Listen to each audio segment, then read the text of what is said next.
Good evening. I'd like to call to order the study session for the City Council for the City of Wheat Ridge, Colorado for December 4th, 2023. Thank you all for joining us. We have three items on our action items on our or review items on our agenda tonight. Item number 1 is Wheat Ridge 102 presentations. Item number 2 is a community advisory group. And item number 3 is an overview of the city's snow and ice control policy and related efforts. So we will start the meeting as we usually do with public comment. I have no one that signed up to speak under public comment, and no one has registered online to speak and joined us online. So we will conclude our public comment and go to agenda item number 1. This is Wheat Ridge 102 presentations. Mr. Goff. Thank you, Mr. Mayor. I'll turn it over to Mary Ann Schilling, our Assistant City Manager, who manages our Wheat Ridge 102 program. Mary Ann?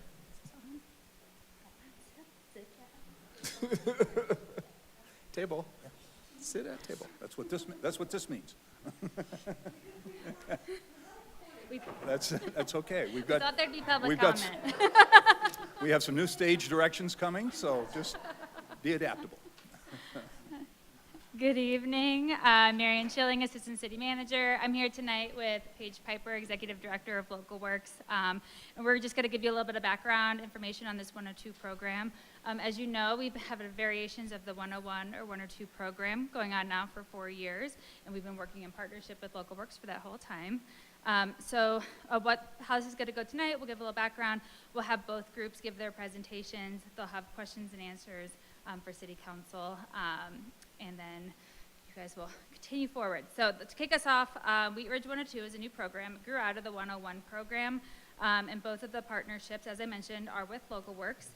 The 101 course is a 7-week course program, and the goal of that one is for it to be interactive, for everyone to really learn how the city works and to get opportunities to work with city staff and to ask questions and really give feedback to our staff and to learn about the city. And from there, we've realized and we've heard feedback from each of the previous 3 years that they wanted to dig a little deeper and learn a little bit more about how the city works. They wanted to be part of creating some community change. So that's where the 102 came. So the goal of the 102 program is two-pronged. Primarily, it's to build upon the skills that were learned in the 101 course and to allow participants to really be part of facilitating a community change. And then additionally, the projects that were given were hand-selected by staff to really meet a community need, one that we had identified as staff as something that we just really didn't have the capacity to dig into and and maybe just to take on. We've just been very thin lately. So this year, the 2 programs that were hand-selected were creating a green business program and then also coming up with a snow assistance program. So participants were provided those projects that would be both beneficial to the community and easy to hand off to city staff. They worked with staff and the community mentors to create a project blueprint, which you saw in your packet tonight, and a presentation with guidance on how the program would be implemented. So this provides the 102 participants with real-life experience on how to create change, and in the future we anticipate this will be a 101, and then the following year we'll do the 102, so we'll alternate moving forward, and so coming up in fall of 24 will be a 101 program again. So now I will turn it over to Paige to talk a little bit more of the specifics about this year's program. Thank you, Mary Ann. So as she mentioned, we do have mentors that helped each project group make these come to life. These mentors are business owners, they're very involved community members, and they're also city staff officials. So these projects would not have been possible without the mentors, and we give them a huge thanks for making these projects possible tonight. So these projects, they had, as Mary Ann mentioned, many different facets to make them come to life, and they had to involve the community. These participants had to go talk to local businesses, and they had to work together to understand truly how do you take an idea and then facilitate that change in the community. So the deliverables that you're going to see tonight is a presentation from each group about their entire journey with this project, challenges that they faced, and opportunities for the city. as well as you probably saw in your council meeting packet that there is a large project report that we called a blueprint, which really takes every single piece of the project and the decisions that were made and why, and their recommendation to Wheat Ridge City Council on how you move these projects forward. So without further ado, we'll get to the fun, and we will hear from our groups. All right, we're going to start first with our green business program. So I'm going to go ahead and get your presentation loaded.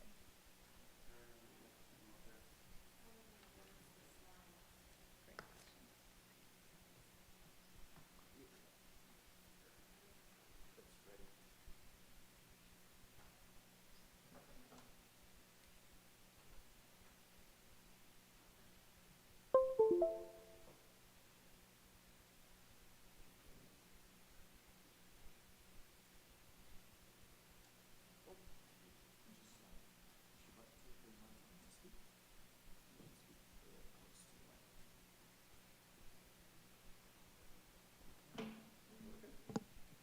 Sure. Okay. Okay. All right. Oh, you don't have to stay. Okay, thank you. Hi, I'm Melody Mascarenas. Thank you all for the introductions. What? I'm sorry. Yeah, I can just introduce us real quick. Okay. But for anyone who doesn't know me, I'm Mary Hester. I'm our sustainability coordinator. And so I was lucky enough to be able to mentor this green business project, working with Joy and getting to work with Melody and Dan and Jennifer, who's not here tonight. So I'll keep it short and sweet, but I just want to say thanks so much for all of your time and your effort on this project. You're furthering the work that Sustainable Wheat Ridge has been working on, and I am really excited to see this come to fruition. So just thanks again so much for all of your time and your effort. And I'll just reiterate, thank you guys for all of the hard work that you've done, Joy Opp with the Sustainable Wheat Ridge Committee. And Council, this project is one of the last on the Sustainability Action Plan. So we're very pleased to be bringing this presentation to you tonight as part of our, goals for what we've been working on this year. So thanks for all of your hard work.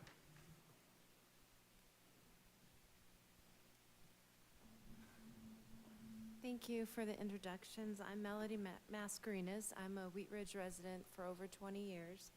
And I've also worked in the environmental field even longer in federal facilities and also on natural resource damages. We wanted to mention one of the participants, Jennifer, that Mary mentioned. She wasn't able to continue with the program, but we wanted to honor her by having her name on the presentation, and she's also mentioned on the blueprint.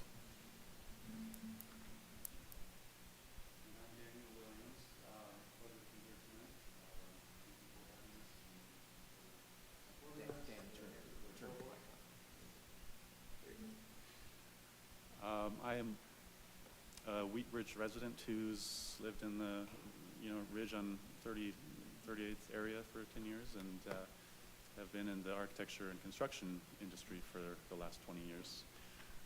So very excited to get an opportunity to dig into the green business program and opportunities that we have here in Wheat Ridge.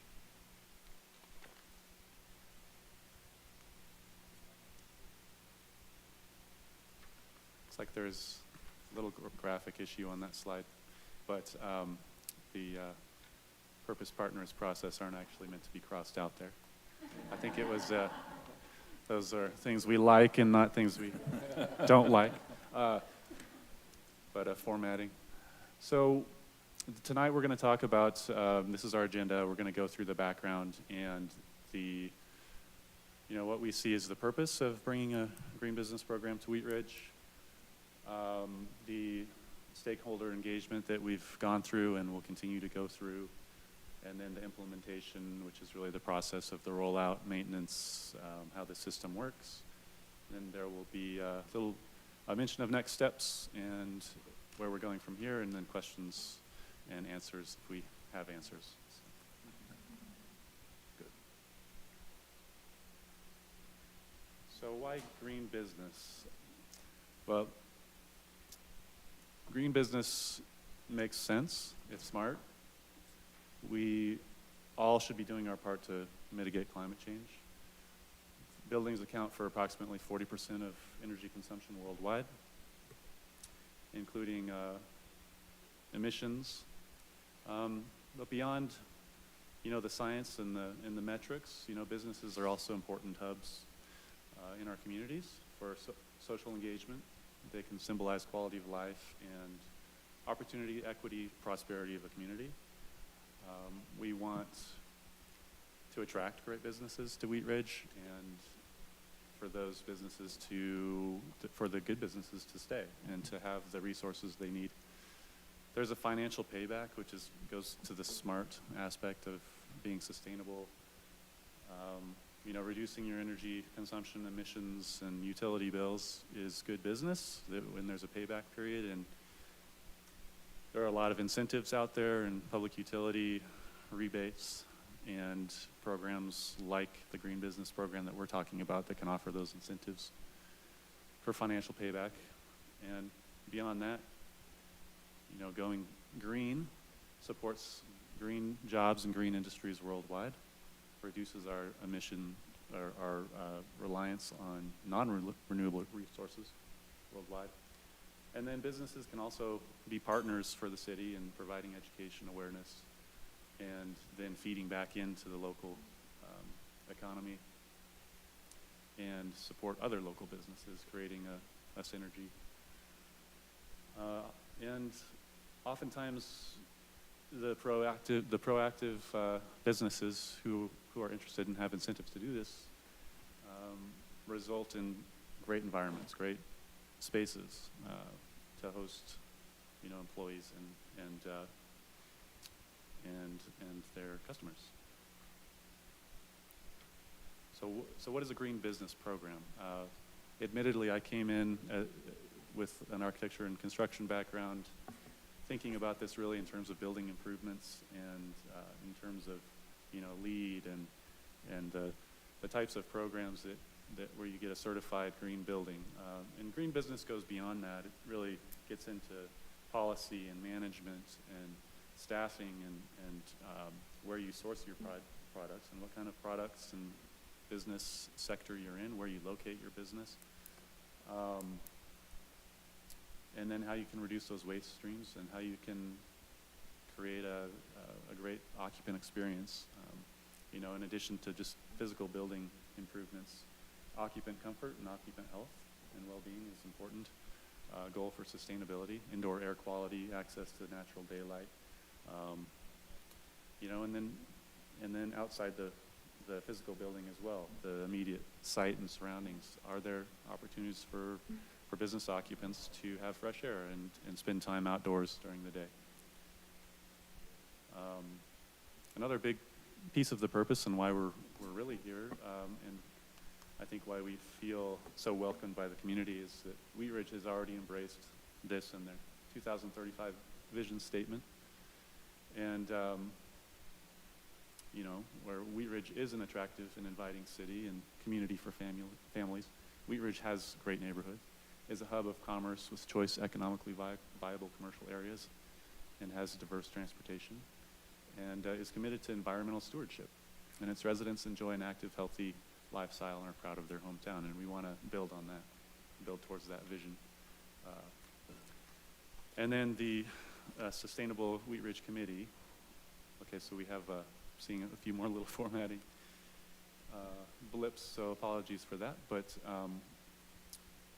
I won't go through all of the goals, but this is the forming or the support of a green business program in Wheat Ridge is a goal of the Sustainable Wheat Ridge Committee. So where this purpose partners process alliteration came from is, just wrestling with this big idea of how to really get our arms and our heads around a sustainable business or a green business program in Wheat Ridge, and it could be a very massive undertaking. And we knew we didn't want to reinvent the wheel, and we didn't have the resources to do that. So we were immediately going to look for partners who could help us, who've done it before, who could provide resources, who may have an online platform. And so we, apologies to the police department, we used their whiteboard to make giant flowcharts during our meetings, and came up with this alliteration that helped organize our research.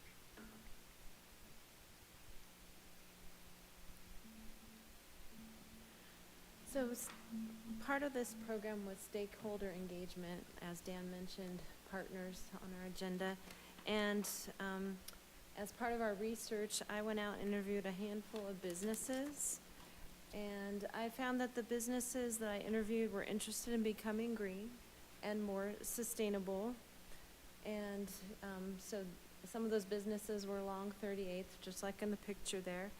And they asked about composting and recycling, what the city has to offer, what programs, as far as like paying for the composting and recycling. One business went as far as they lived in Denver, they were taking their composting home to Denver because Denver composts in order to compost. So they went that far to be sustainable. I really thought that was great that they went to that level. We, the COWR, the City of Wheat Ridge Planning and Building, we got together with Steve Art with Economic Development. We met with him. We also met with Beth June. She was very helpful in part of this research we did to find out more about if businesses were interested in becoming more green and more sustainable. We talked to peer cities that are part of green business programs. We talked to Yampa Valley. They're part of the CDPHE Green Business Network. What they're doing, they're funded through a grant, and it's all through this nonprofit that they run, this one. And the Evergreen was another city we tried to talk to nearby. They are all volunteer, their green business program. And we looked into, we also interviewed a CDPHE Green Business employee to talk to them about their program. So that was part of our research we did. And we researched different platforms. And I would also add that under stakeholder engagement, all these bullets, we see this as a continual process of researching, talking to businesses, seeing what they want, interviewing it more with peer cities. All that on this slide is being a continual process. We found a wide range of industry recognized platforms.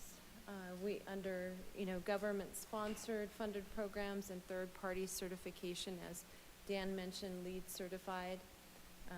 We just kind of put a few of those up there. We found that the community is looking for third-party certification, looking for companies that are considered green when they're looking online at different companies.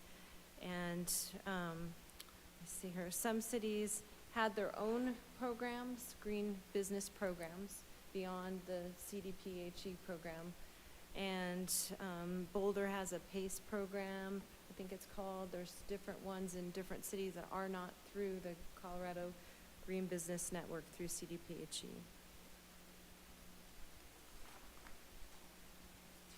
After reviewing a wide range of different programs, we found that becoming a regional partner with the Colorado Green Business Network, and you'll see that sometimes in our slide, this CGBN acronym, that's for Colorado Green Business Network, that Wheat Ridge becoming a regional partner with the Colorado Green Business Network was the best option. And this is a high-level overview of that, how the program works.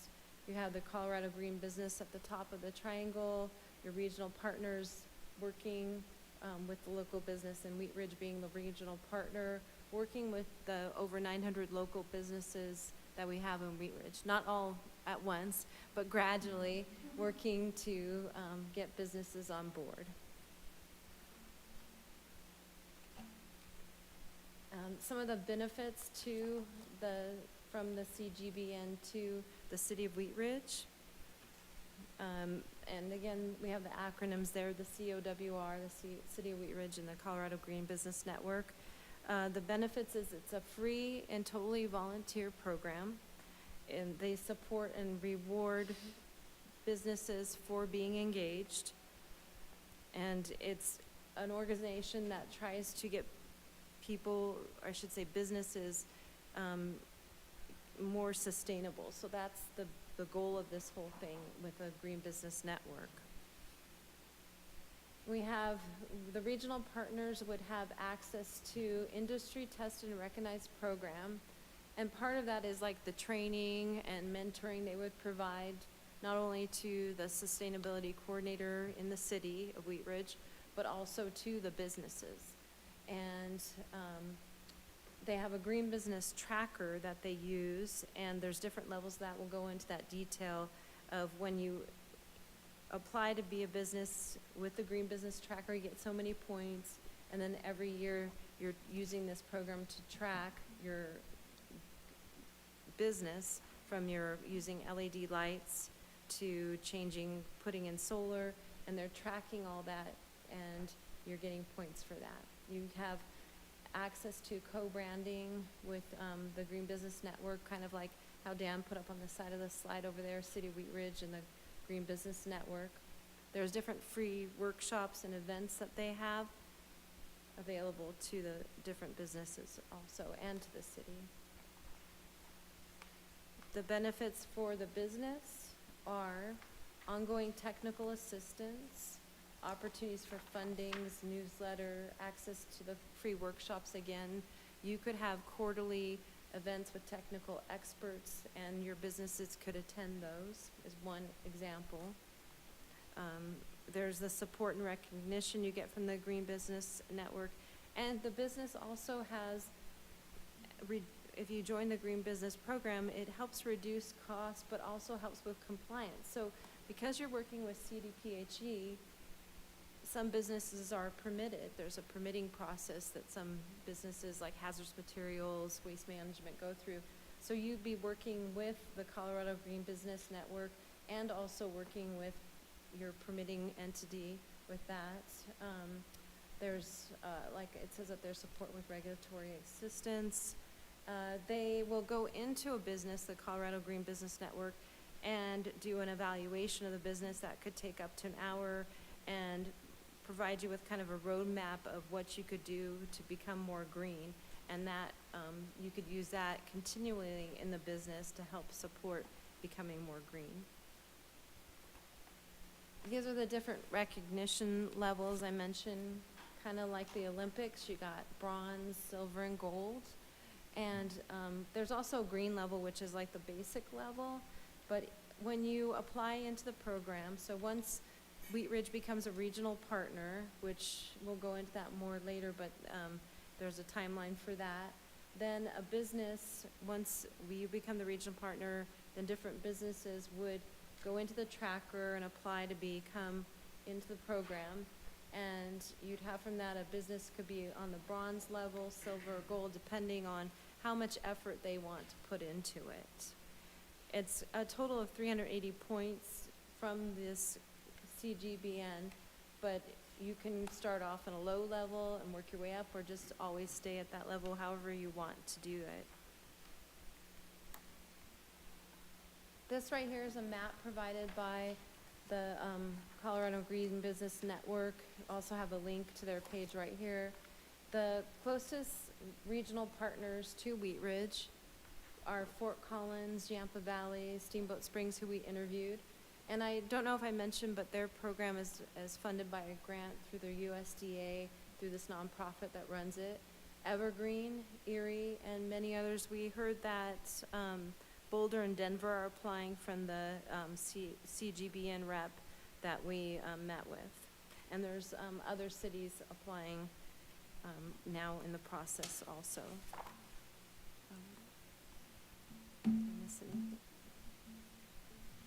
Thanks, Melody. So the implementation or process of how we would first apply and then go through a pilot period and then eventually maintain and grow the program would begin with if we were accepted in the program, and it seems there's a very good likelihood in talking to the staff from CGBN. They would provide 10 hours of training for up to 2 staff members, so Mary and one other staff member. They would be heavily involved in the first year. The parameters of the pilot program are really a 2-year framework. The first year, the state would focus on training the staff, and then they would really be involved in bringing in the first few businesses and really showing and supporting the Wheat Ridge staff or regional partner staff what the process is. And then once you get to the second year, so that would be really January of 2025 at this point, if we register next by this February, coming February, then Wheat Ridge would be really up and running and managing the program mostly independently, with the opportunity to have continued support from the CGBN. To stay in the program, the regional partner needs to engage with at least 5 businesses a year and then report back to the state, and then include the co-branding on the websites and logos, etc. So there's no direct financial expense for being a regional partner or applying.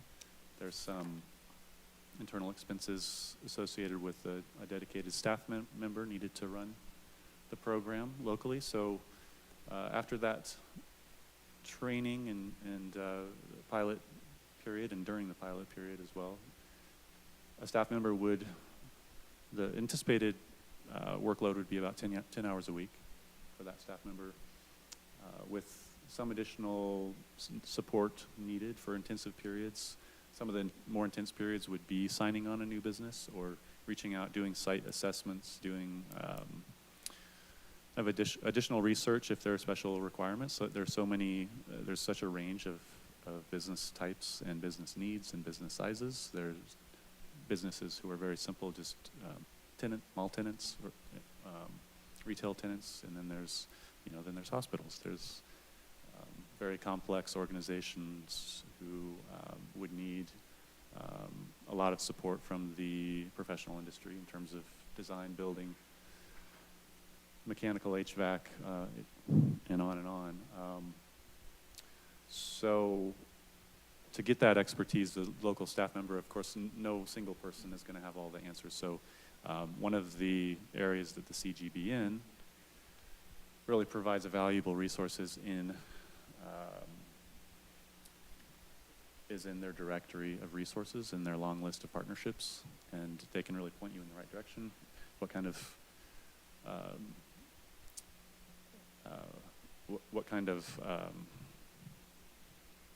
resource or opportunity may be available to you, where you should start looking for your particular program.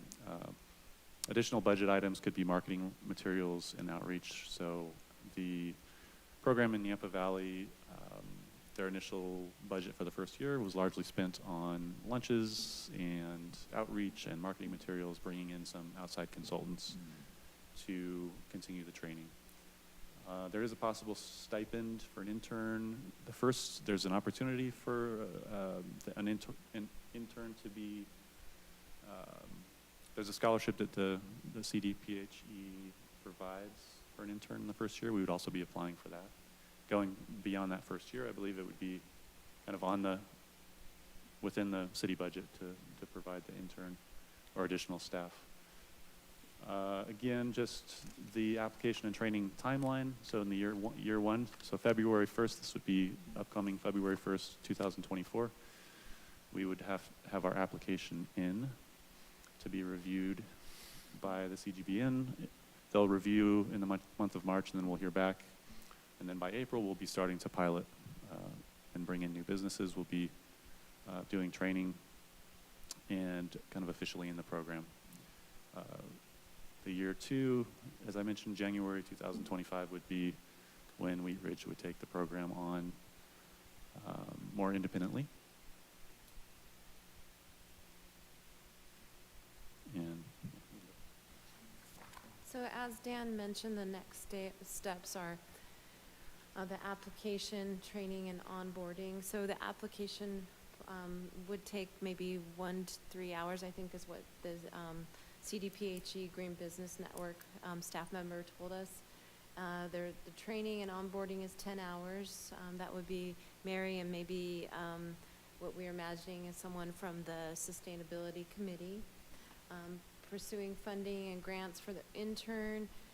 Like Dan mentioned, they have a grant opportunity through the CGBN. They mentioned to us when we spoke with them. They also have other grant opportunities for businesses themselves. They had like I think it was a $15,000 grant opportunity through CGBN that they mentioned for businesses to do improvements. And I know that the city of Wheat Ridge actually also has a grant program for businesses that I mentioned when I went out and did the interviews with the various businesses. We see that possibly in the future there might be a need, as we're mentioning an intern, maybe increase staffing in the sustainability program or something to support the program and budget in the future, but this would be probably in like 2025 or so is what we're thinking. The long-term goals would be to increase business participation. We mentioned getting 4 businesses on board that first year, maybe increasing it gradually. And we'd like to see Wheat Ridge raise the bar to make their program maybe a standard that other cities can look at and go, we'd like to be like that green business program that Wheat Ridge has. See, their program has technical experts that they can go to ask questions, the businesses can, and use that expertise we have here in Wheat Ridge. Maybe those people would speak at these quarterly meetings, and eventually become self-sustaining and a model program to other peer cities is what we see with this program. So in conclusion, positive, thank you, positive partnership for Wheat Ridge. And I think it would benefit local businesses as well as the greater community. We really think this advances the goals of the 2035 vision and sustainable action plan. And it'll be a source of pride for the city. So any questions or comments? I think we may have gone a little long. So. Okay, thank you very much. Great presentation. I'll start with Councilor Dozman. Thank you, Mr. Mayor. So I have several questions. I'll just start with the first couple. As far as business engagement, can you kind of give an estimate of how many businesses you engaged with and of what type they were? Were they restaurants, commercial, retail? I was able to engage with just 2 businesses. One was a bakery and one was a restaurant on 38th, to talk to them about sustainability and their practices and what they did. We had goals in mind to engage with more businesses, but we weren't able to because, like I said, partway through, one of our members dropped off. And I think other part of it too was I called my doctor's office, is in Wheat Ridge, so trying to see how they could become more sustainable. But I think that I was going to show you I got these cards from Paige so I could give to businesses when I went out, because people are leery of just someone coming into their business and talking to them. So I used this when I went to the different restaurants to talk to them about the program. So that was our sample we used. So that's a very small number compared to the businesses that we have registered in the community. And so what do you think the desire is for businesses to actually implement some of these programs?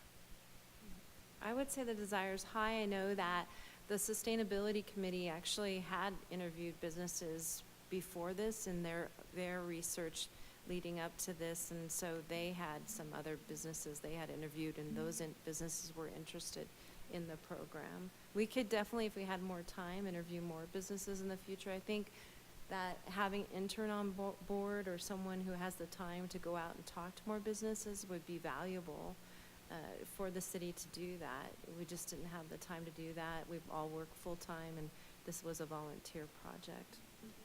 Yeah, we also wanted to reach out to businesses who we already knew were interested and wanted to specifically get feedback from those businesses. We already knew that we would be rolling this out, so it wasn't as much a question of, surveying and would you like this? It's more like, how can we tune this to meet the needs that you've already kind of gone partway down the road. How can we make it better? And then I think, yeah, instead of doing the more quantitative piece, which I think we will, and that is in the plans, getting really more like quality information. Unfortunately, like Melody said, we didn't have that much time. We did send out a lot of surveys and got feedback back from staff, not so much from the building owners and landlords who weren't really on site as much. Councillor Hulteen. Thank you, Mayor.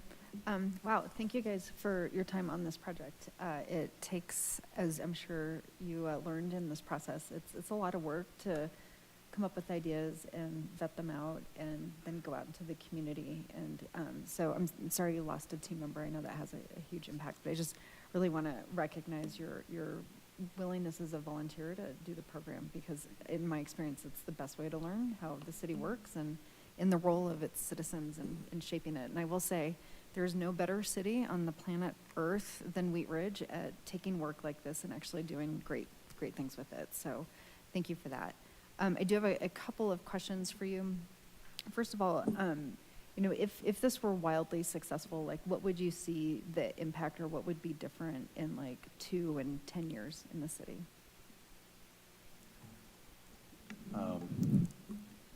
Yeah, great question. And just to address your first point, it really was rewarding to be a part of the process, and so we thank everyone for the opportunity, and especially our mentors and directors who gave us great guidance. Best case scenario, what this would look like is just a lot of interest and engagement and excitement, and some businesses that we could really pilot and spearhead, and pave the way, and what this could be. I think it would be, ideally, Wheat Ridge would really get behind it and, provide that additional staffing and support that we would need to have a more robust program. Admittedly, CGBN is there's a low barrier for entry for most businesses, so and that's by design. That's the point. So it's not the most rigorous program. I think if you want more rigor, you would pursue one of the independent certifications. And there is a lot of greenwashing out there where we have to be kind of judicious in how we move through it, and how we assign points, and how we approve. And so there's a lot of education in that. There's a lot of additional expertise. So it would be kind of building that community of support, consulting professionals in business and design and construction. And so I think it would just be a big team effort. I think ultimately we would get better buildings and better businesses. I also wanted to add that I see it as the program growing with businesses getting involved. Like, I know there's business luncheons, spreading the word that way. There's the business walk, finding out more information, spreading the word about this, getting volunteers to maybe spread the word about this, or also going out to businesses. So all that, as far as it growing in the community, I see part of that being, if you go in Wheat Ridge and you don't see a lot of recycling, just starting on those low-hanging fruit level, I think would be good when these businesses would join this Green Business Network. I see it expanding that way, just gradually increasing over the years.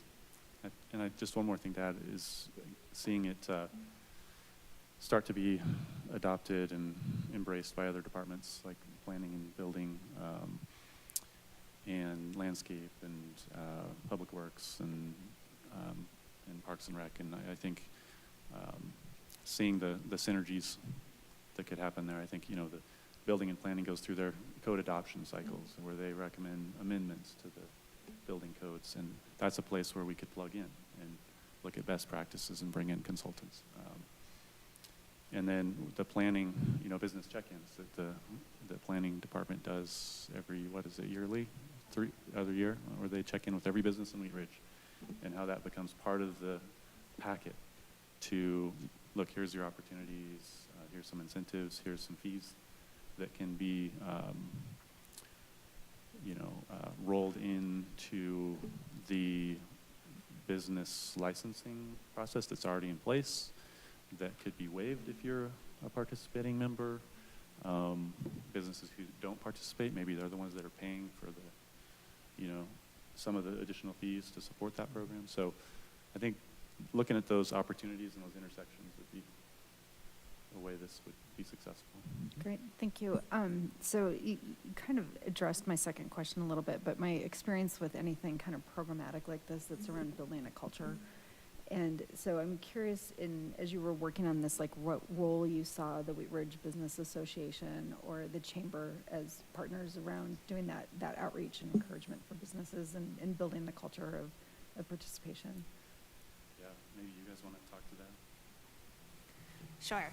Yeah, I think really just to kind of expand on what Dan and Melody have already said, like the goal would be to really, as much as possible, just have this seamlessly be integrated into city processes and other organizations in Wheat Ridge. So I think with the Business Association and the Chamber of Commerce, if we can kind of utilize some of their communications that they're already sending out, help us spread the word, get more businesses on board.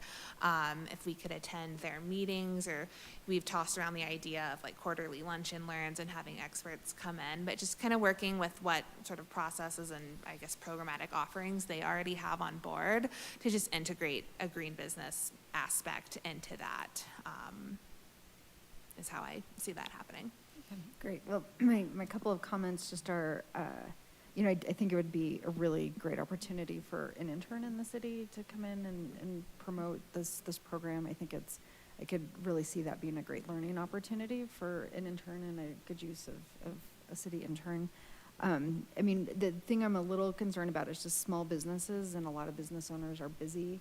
And also, like, how do you get to the decision maker in terms of, like, being able to take the actions that are needed for earning the points and the different certifications is a little bit tricky. So I think, if we're looking at a 2024 application deadline, I'd be interested in kind of just learning about how we would address some of those barriers of reaching, appropriate people within the businesses and maybe getting a little bit more feedback. I know that Sustainable Wheat Ridge has been working on this, but getting a little bit of a better understanding about there's like customer facing businesses, there's like commercial office buildings, like we've got different types of businesses, and sort of looking from a climate impact, like what would be a lens of going into this where we'd be, being able to effectively reach businesses and having the kind of impact that we want with our city goals. But good work. Thanks, guys.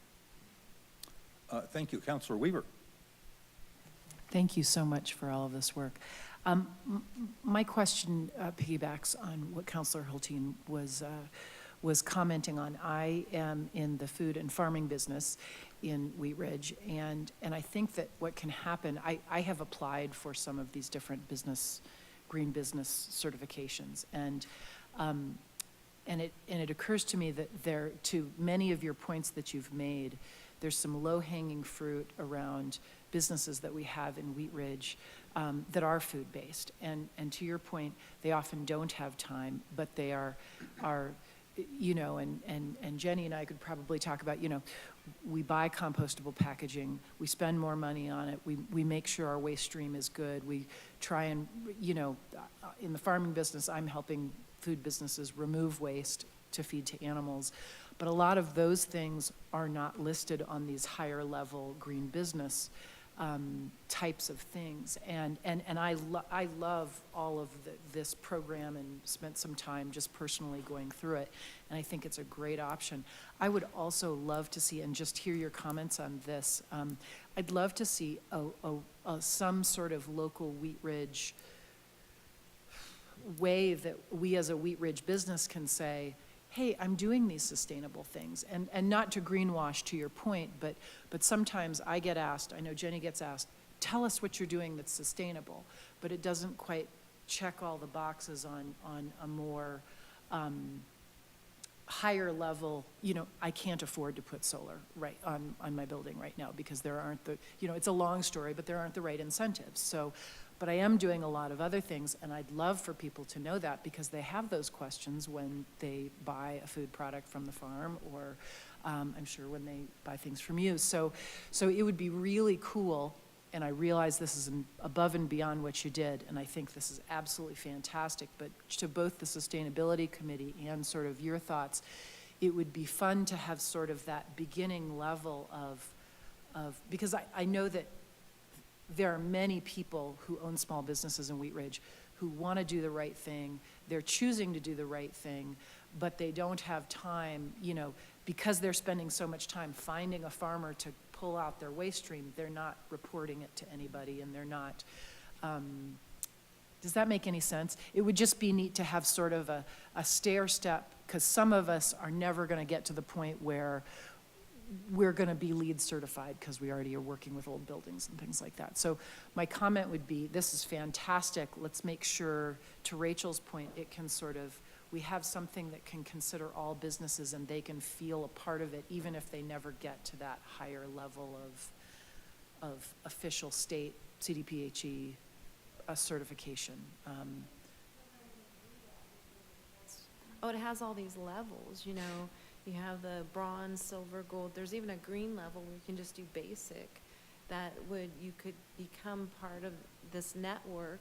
And then you'd also meet other businesses, not just in your lunches, your Chamber of Commerce lunches, but you can meet other businesses through the Green Business Network that are doing similar things, or they could encourage you, or you could find out what they're doing to be more sustainable that might not have this economic impact on the business. That was a lot of, I know I interviewed only 2 businesses, but I got the same thing from both of them, that the margins are really thin, that it costs to recycle, to compost, recycling containers, compostable containers, like how they can afford that. And with COVID and the margins being so small now, is how can we be more green when all that's up against us? So I think I see this program as them going into their peer cities or peer businesses and getting ideas through the Green Business Network is how I look at it in the future.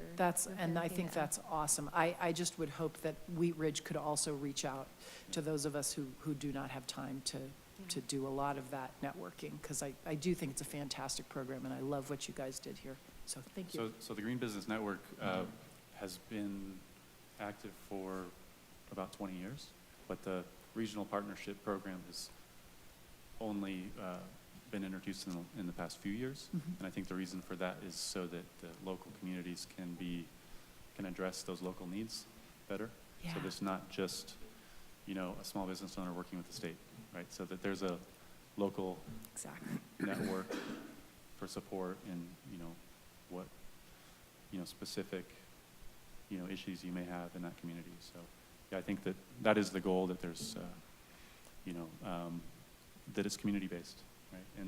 And I think as Wheat Ridge kind of grows and takes the baton and runs with it, it will look more and more like a Wheat Ridge program over time. And we're really the CGBN is a stepping stone and helping us get off the ground to do it. But yeah, long term, I think Wheat Ridge is really the umbrella, and CGBN is a tool that we're using to get. Yeah. Thank you. Thank you. I've got Mayor Pro Tem Stites, and then Councilor Hoppy will follow. Thank you, Mayor Mr. Pro Mayor. And thank you, Melody and Daniel, for all your hard work on this. I know this is a big undertaking, and I agree with Councilor Hulteen. The best way to learn a city is kind of get involved and start, playing with stuff and moving it around and talking to people and figuring out what you want. And when you ask questions, people do tend to have answers. Sometimes you don't want to hear them, but sometimes they do have answers for you. So I appreciate that hard work. I own a business too, and as I was thinking about this, when you implement new things in your business, the hardest thing is when you get it off the ground and get it started, right? I agree with Councilor Hulteen. One of the biggest things is to jump in and get the Chamber of Commerce and the Business Association involved, and that's how you kind of get past the gatekeepers at the front desk, because all those owners are in those rooms, and you can talk to them a little bit about these programs and how they can be beneficial. And I think maybe, since you're tracking points and stuff like that, doing a challenge or something like that between the businesses might be fun.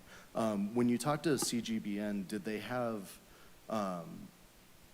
industries in the city that are good to start with, or do we have a list from the Sustainability Committee of businesses who've raised their hand and said they're wanting to start a program like this? Once Wheat Ridge becomes a regional partner, which hopefully that would all occur early 2024, they can start having businesses apply to join the network, right, or be businesses. And I would think that the businesses that the Sustainability Committee already interviewed might be the first ones on that list to join. I don't know if Joy and Mary could add to that. Yeah, I think starting with the businesses that we have talked to who seemed interested is a good place. And we've also talked about, so for the past 3 years, the Sustainable Wheat Ridge Committee has given out a Green Business Award each year at the annual awards breakfast. And so, you know, beyond the winners, we've also had additional nominees. So I think starting with those businesses would give us kind of an in of people who are already doing these things and theoretically, I think, would be really interested. Okay, that's great. And then it said somewhere about 10 hours of staff time. Do you have 10 hours of staff time to allocate to? Yes, I've thought a lot about this. I think with the timing of when we'd kind of be getting this up off the ground, maybe by midway 2024, we would have some of our other big projects right now starting to come to a close, like our action plan update and our waste engagement project. So yes, I think I can make it work, and we'd have to keep working with the Sustainable Wheat Ridge Committee, but I would hope to rely on them and have that be a partnership. Okay, great, thank you. Well, and I agree. I think something like this, I think we have businesses in this community that need a little bit of guidance, but want to take steps to be a little bit more green. And, you know, every industry is a little bit different in how that's going to look, but I think especially a community-facing business like, you know, myself or, you know, a restaurant or something like that, they're going to want to do especially what our customers expect us to be doing, which is trying to help out where we can. So I think that's a huge thing. So thank you for your hard work, and I appreciate it. Thank you. Thank you. Councilor Hoppe. Thank you, Mr. Mayor, and I'm sorry I have to join you guys on Zoom again. I have been feeling very ill, working through it. But so one question I have is, when I'm looking at the program marketing list, I don't see What's Up Wheat Ridge on that list. And here's to kind of Councilwoman Weaver's point. I own 2 small businesses in Wheat Ridge. It used to be 3 small businesses. And one is construction, one is HVAC, and one is electrical. And as you can imagine, we have a lot of waste in what we do. And what we started doing as I sold the construction companies. Now I only have 2. What we started doing a very long time ago is measuring the amount of waste that we diverted from going to the trash by either A, recycling, or B, repurposing.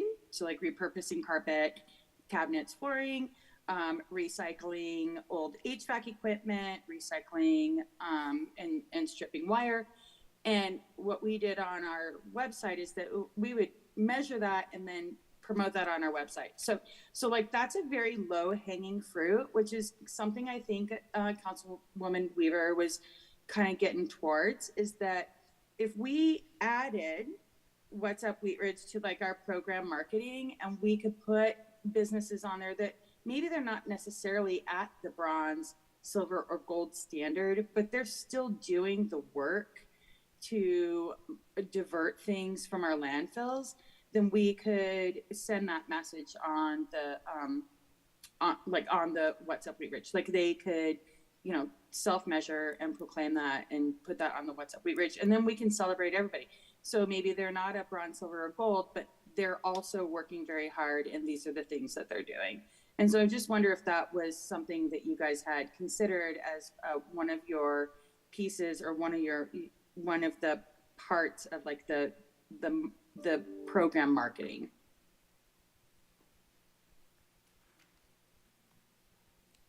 Take that one.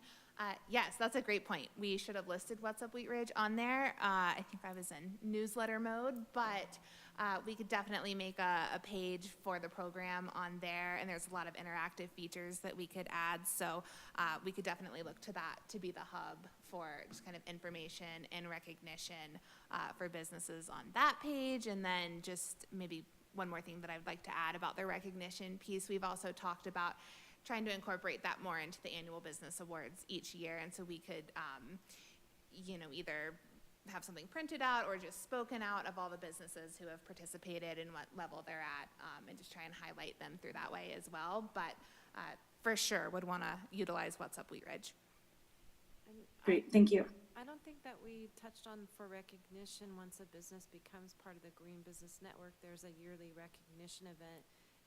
This past year, it was at the Denver Zoo, and it was a huge event, and the different levels got awards, and our team member that wasn't able to complete the program with us, she went to that and was just, thought it was amazing. So I think we forgot to mention that. And as a participating member, all you would need to do would be to fill out the survey and start tracking your benchmark energy use and waste usage, and then you would be able to use basically the green sticker, which is the support level of the CGBN, as a part, and advertise that you are a participating member. You may not reach those recognition levels of bronze, silver, or gold that they'll give out awards for every year, but you'll be in the program with those first steps. Whose hand did I see go up there? Councilor Snell. Thank you, Mr. Mayor. First of all, I would like to echo my sentiments about just thank you so much for taking this on. Thank you for volunteering your time. When you volunteer your time in your community, good things happen. So thank you so much for doing that. My question, I've got a lot of thoughts about this. I'm so happy this is happening. When you talk to some of the other communities that were already engaged in this program, did you get a sense of how long the startup took, how long before, things started to, pick up a little bit? And what did that look like? So we spoke in depth with the director of the Yampa Valley Steamboat Springs program, and she was really that program was really in its first year of the application process, and so I believe that they were in the first year and they're still being piloted through some of the onboarding of the businesses. And so a lot of her time had been spent doing grant writing and letters to get additional resources, which they've done. So they were able to secure an additional grant from the USDA to, they're a nonprofit, so it's a little bit different. So they have other areas within sustainability. They prepared the climate action plan for Steamboat Springs, so that was one of their efforts. So this is a new effort. They're still trying to figure things out and how much staffing is going to be required, but they do have, I believe, 3 or 4 staff members that they can lean on during intensive periods. But she says her main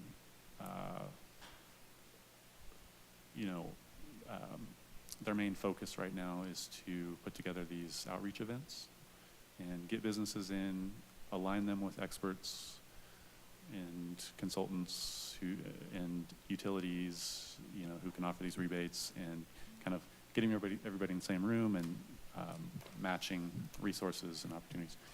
So part of the USDA grant is going to allow them to continue to increase the number of outreach events they have, and they'll buy food, so it'll be like a lunch and learn. And all the while, admittedly, she says she's just drinking from the fire hose and learning a lot, on all areas of the program. So We're going we're going to draw our conversation to a close now. A couple of things that I wanted to sort of say is, A, thank you for a great presentation. I think this is an exciting program. When I look at it, I look at my own business and what we're doing and what we might be able to do, and it would be interesting to me to do that. I think you probably will have a problem limiting it to the number of people. You know, if you go a year with just 2 people in the program, I think that will be a barrier to its success. I would say be a little bit more aggressive with that. I think we have a lot of entrepreneurs that would like to display what they do actually in a you know, an environmentally sensitive way.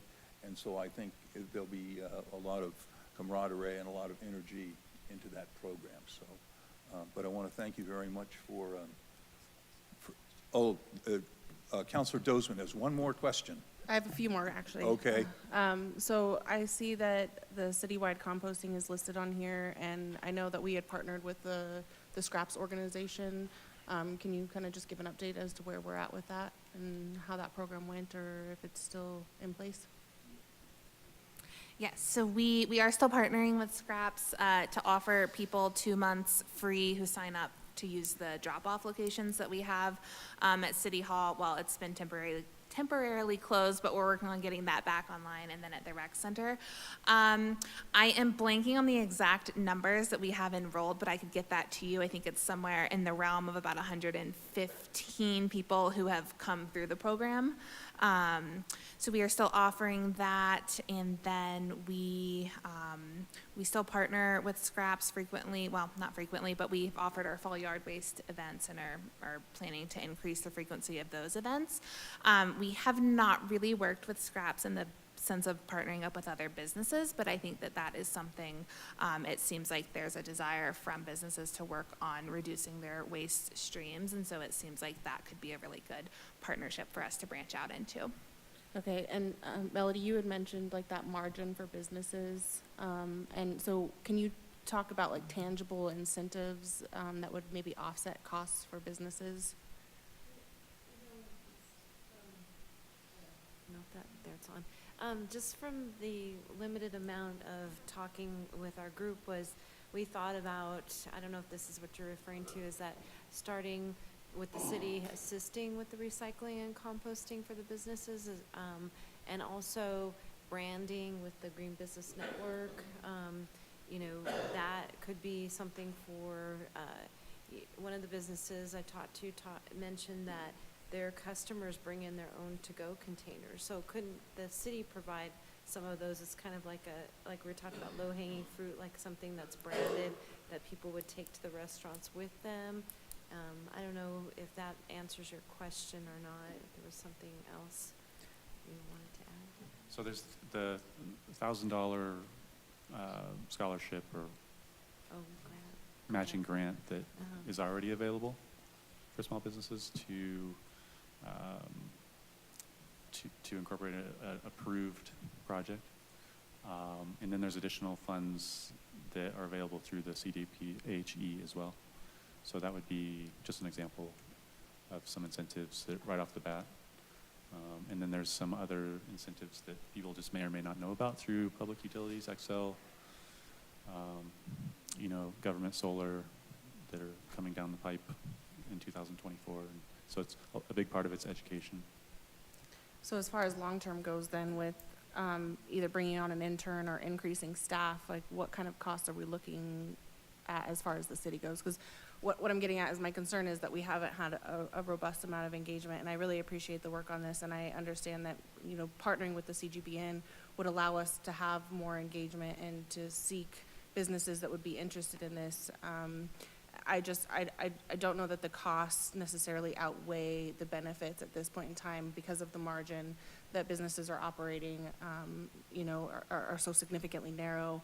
And also, if we're talking about increasing staff and looking at what that cost is, and so I'm just a little concerned as far as short-term and long-term, as far as cost effectiveness goes. Yeah, and if I can jump in there. So we didn't price out a potential cost of an intern from the city's budget perspective, but the Colorado Green Business Network is contemplating and working on a grant right now where we could apply for funding for an intern. So I think if that were to come to fruition, that is what we would rely on as that first step. So my hope is that at least maybe the first piece with the intern wouldn't come at a cost to the city. Okay. Thank you all very much for coming. We really appreciate your presentation.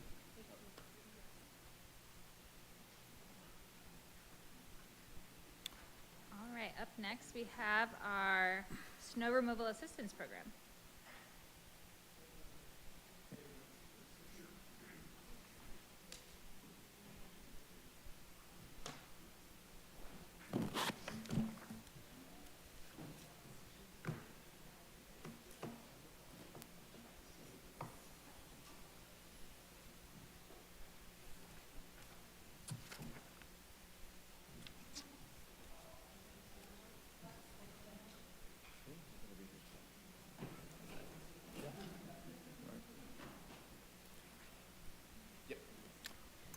I think I know everybody here, but I'm Beth June. I'm the Events and Volunteer Coordinator for the City of Wheat Ridge Parks and Rec Department. I had the privilege to be one of the mentors with the Snow Buddy, Snow Busters, and also a different name, but I'll let them surprise you with that in their presentation. To say that this group is passionate about Wheat Ridge is an understatement. Sandra Davis, Bob Brazel, sorry. Pat Quinn and Clint Carlson. You guys were amazing to work with. Thank you for bringing all your skills to the table. Our meetings were awesome to be in. You guys are very involved with your community as it is now, and thank you for all your time. Also, thank you, Paige and Marianne. You guys have a very well-structured Wheat Ridge 102 program, and I can't wait to see what 102 will look like in 2025. Yeah, just quickly, I'll echo that, supporting this group. I think meets a real need, so it really fits the purpose and intent of Wheat Ridge 102, of finding a niche in the community, a need, and really trying to fill that with local efforts. So with that, we'll turn it over. Thanks. Well, thanks so much. Good evening, everybody. We're going to be presenting our findings on a snow removal program for the city. So we'll go into the background, some of the research that we've done, some prototyping that we've done, some research into other organizations and local neighbors that are doing something similar. Get into our suggestions on what we propose that the city take forward with this, and then that breaks down with a timeline, budget, and some more details. So let's jump in.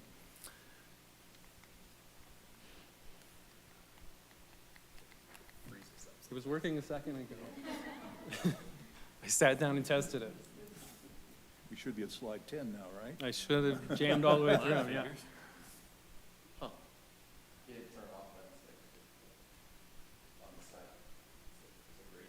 It is green, and it is not off, but I can do off and on. Okay, now try. There we go. All right, there's the blizzard blasting through. Thank goodness. All right, so a little background on the project. We were tasked to do some research into what it would look like to develop a volunteer program in Wheat Ridge to really enlist volunteers to help our community members who can't remove snow from their permanent residence. So a core piece of this project was to ensure sustainability with as little impact on the city as possible. So we'll get into the details here, but the final description and plan, which we're going to propose right now, goes into resources, potential workflows, estimated costs, volunteer group partnerships, and external collaborations. So looking at the background, the problem that we've got, as winter approaches, we've got many elderly residents here in Wheat Ridge. In fact, 20% of Wheat Ridge is over the age of 65 and growing every day. So addressing this issue is not just a matter of convenience and getting people out of not shoveling your sidewalk tickets, but it's really a crucial step in ensuring our citizens' well-being. So a little look at the work we've completed. So we've done comprehensive documentation, including meeting notes, agendas, completed tasks. All this is linked in your blueprint document. But we've also put together a schematic workflow of how this would work, both on the volunteer side and those needing help side. We've put together mock-ups emphasizing one-click assistance for our community members who just need to tap one button and get help. Contingency plans for those who are not tech savvy to hop into a new piece of software and get things going. We've looked into many successful other volunteer programs, both locally, nationally, and we've got a variety of information that we've gathered through surveys, highlighting the diverse need of this program across our city. So a little bit about our survey. We sent this out through a variety of networks, social media, and got a handful of responses back from our community. And what was great about it was that it was pretty widespread, that those who took the survey, it was almost an even split between those who were wanting to help and those who were needing to help. We also asked what district people were residing in to kind of see where the hot spot of need was, and we found that evenly split across the city as well. So there is a all-city need for this type of program. We've also reached out to Wheat Ridge city attorneys to look at what disclaimers would look like, anything that you would need to sign off on. And again, we've met with Arvada, Englewood, Lakewood, and also met with leadership at Senior Resource Center and leadership at a nonprofit across the state called A Little Help. So we'll first take a look at our in-house solutions that we were taking a look at. This begins with one of our friends and neighbors. So Englewood has a Snow Buddies program. So this is by Englewood for Englewood. It's a program for you to sign up for needing help, and it's a program for you to sign up as a volunteer, but it is strictly within the city of Englewood. In Arvada, very similar process going on over there. They've also got a Snow Buddies program in Arvada for Arvada. A little bit outside the wonderful city of Lincoln, Nebraska, has an incredible site also, where they're doing a Snow Buddy connection program with a dynamic map built into it also, which is a really interesting way of seeing quick at a snapshot, where are the needs within my city. So all that is sitting in there. So really cool inspiration there. So we took all of that and we built out our own wireframes and mock-ups as to what this could potentially look like. So don't try to read all of this on the slide. It's in your blueprints, but we went through the entire process of what it would be like to be somebody who needs help. How do you make the first contact? How do you get enrolled into the program? How do I apply for this?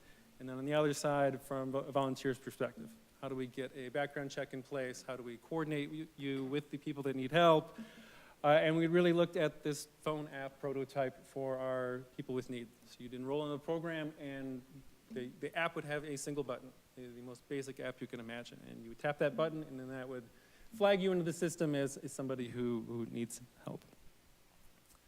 So beyond that in-house, we also looked at partnership solutions. And one that really came up that was very interesting is A Little Help, which is a 501c3 nonprofit across the entire state of Colorado, connecting volunteers with those who need help. This includes snow shoveling, but also a wide variety of other pieces. A Little Help has 3,500 background check volunteers already in the system across the entire state of Colorado, but of course focused here on the Front Range. And they're helping 1,800 older adults through this program in a variety of ways. So it's not just snow shoveling, it's also transportation to run errands such as groceries, to provide connections for people who can't help people around their homes. So sometimes that's just a matter of going to someone's house and changing out a light bulb for them. Technology training, which is how I've known about A Little Help. I've been volunteering with them for a couple of years now, and I help people all over Colorado. So I go on site and help people in their homes. Sometimes that's just restarting a router or opening up an app that was hidden somewhere on their phone. Sometimes that's a phone call with somebody in Durango who just doesn't know how to get to a particular website, and we can help with that sort of thing. Transportation to healthcare visits, pet assistance, and so much more. I mean, A Little Help is really a communication hub to really connect seniors with all kinds of help all across the state of Colorado. This is a little bit what this looks like. The A Little Help website has similarities to what we saw with that Lincoln, Nebraska example with that live dynamic map. So on this map, if you were to go to A Little Help, and if you were logged in as a volunteer, you would have access to this information, and you can look at the map and see where help is needed. You can filter it by the type of need you're able to provide, the type of help you're able to provide, and see real quick at a snapshot where things are located. So I've done this when I've done a little volunteering, is that I'll line up a couple. Like I've got 1, 2, 3, they're all in the same neighborhood. I'll go hit that on Tuesday. So it's really helpful to have these kinds of features built into an existing program. So our recommendation, while we've done a lot of data collection, a lot of brainstorming, a lot of schematic creating, a lot of wireframe makeup, mock-ups for apps, and done a lot of research and a lot of talking to people. And our suggestion is to not go with a home-built solution. We felt that this was a model that we were seeing in Englewood and Arvada that just doesn't work very well. The truth is that Wheat Ridge isn't an island with island problems. We are part of a larger community with larger community problems. So to be involved with this from a little help perspective, we believe makes more sense as a suggestion. So our suggestion is not to build this in-house, but to partner and collaborate closely with A Little Help, who's already doing what this group was tasked to find a solution for, plus so much more. So a little bit more about A Little Help. You can absolutely go to their website. They've got tons of information out there. The cost is on a pay-what-you-can model. So if you cannot afford to get A Little Help, I believe it's a couple $100s a year to get enrolled. If you can't afford that, no problem. If you can afford a little bit of that, no problem. If you can afford more than that, great. Thanks for the help. Background checks are a big hurdle that we were looking at, how we would handle that if we were doing this in-house, and they've already got this set up. So I've gone through that background check process. It's a detailed application that you need to fill in. One thing that they're looking at is not having such a strict background check if you're just volunteering outside of the home. So for me, I need an in-depth background check because I'm going into people's houses and interfacing with their technology. If somebody's just mowing a lawn or removing snow, they may not need that strict of a background check. But those mechanisms are there. Time commitment, they estimate that volunteers spend about 30 minutes per house and focus on sidewalks. Insurance, A Little Help carries liability insurance for this program, and all volunteers and adult members are protected by the Good Samaritan laws of the state of Colorado. So once again, that breakdown for A Little Help is membership, pay what you can, so we're not leaving anybody out. One thing that we were looking at when the in-house solution was how do we find sponsorships to be able to supplement those who can't afford A Little Help. But A Little Help has already built that model in. So you must be at least 55 years of age or older. You have to live in the state of Colorado. You must have a permanent residence, and your needs must fall within the scope that's also outlined in A Little Help. But it is generally, if you're over the age of 55, you can enroll in this program. And able to communicate. So one thing that we were looking at with that kind of home-built process was having that app to come into it. You don't even need an app for A Little Help. They have staff on hand where you can place a phone call and either talk to somebody directly or leave a message. Hey, this is the help I need, this is the time I'm available, and they will put you into the system for volunteers to find you. Beyond all of that, I've spoken with Jake at A Little Help, who's kind of our point person, and his contact information is in the blueprint for any follow-up. But they've also ensured that the pieces that we were losing from not building this in-house, we gain back. So we've got a promise for data collection. So at the end of each year, A Little Help will provide us the data to show us where our outstanding volunteers are, where the hot spots in our community were for volunteering. I mean, maybe in a year we look at this again and 90% of help is coming out of District 4. Well, maybe that helps us be a little more strategic in how we might be able to help. But we'll have that data to be able to make those kinds of decisions. And the community connection. Volunteering for A Little Help is more than just volunteering in people's homes. I get invited to meetups and happy hours and hangouts to meet like-minded people who are out there trying to help their community. So it is more than just a volunteer helper network. It really is a cool community going in there.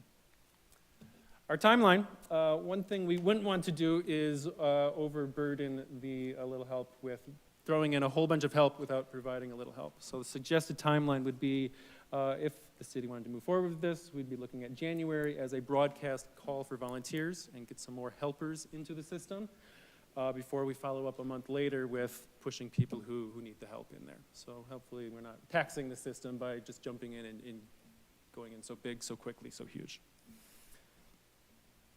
And then by June 2024, we'll have sort of the data and analytics starting to come in. So we'll kind of be at that 6-month point where we could start looking at data and like, how do we want to organize and do stuff with this data? And then we could have that on a rolling basis.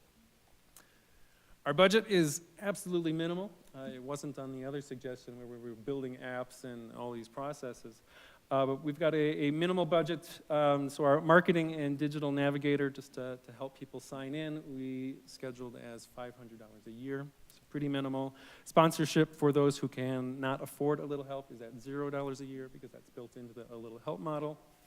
And gifts to volunteer to celebrate volunteers. So we put in a $500 line item just to celebrate whoever put in the most time, whether that's a gift card or a upgraded shovel or whatever we deem.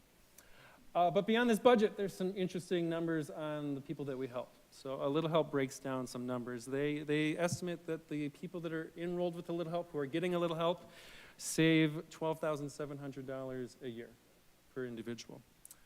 And beyond that, mighty impressive number, I think, is looking at if people were not being able to get A Little Help and were needed to move into a different program, like an assisted living or a nursing home facility, well, then you're looking at almost $100,000 a year. So our final conclusion is that snow removal assistance is not just a wanted program, but a necessary program for our community. Again, 20% of Wheat Ridge is over the age of 65. That number is even higher if we looked at A Little Help eligibility, which is 55. And those numbers are sure to keep growing.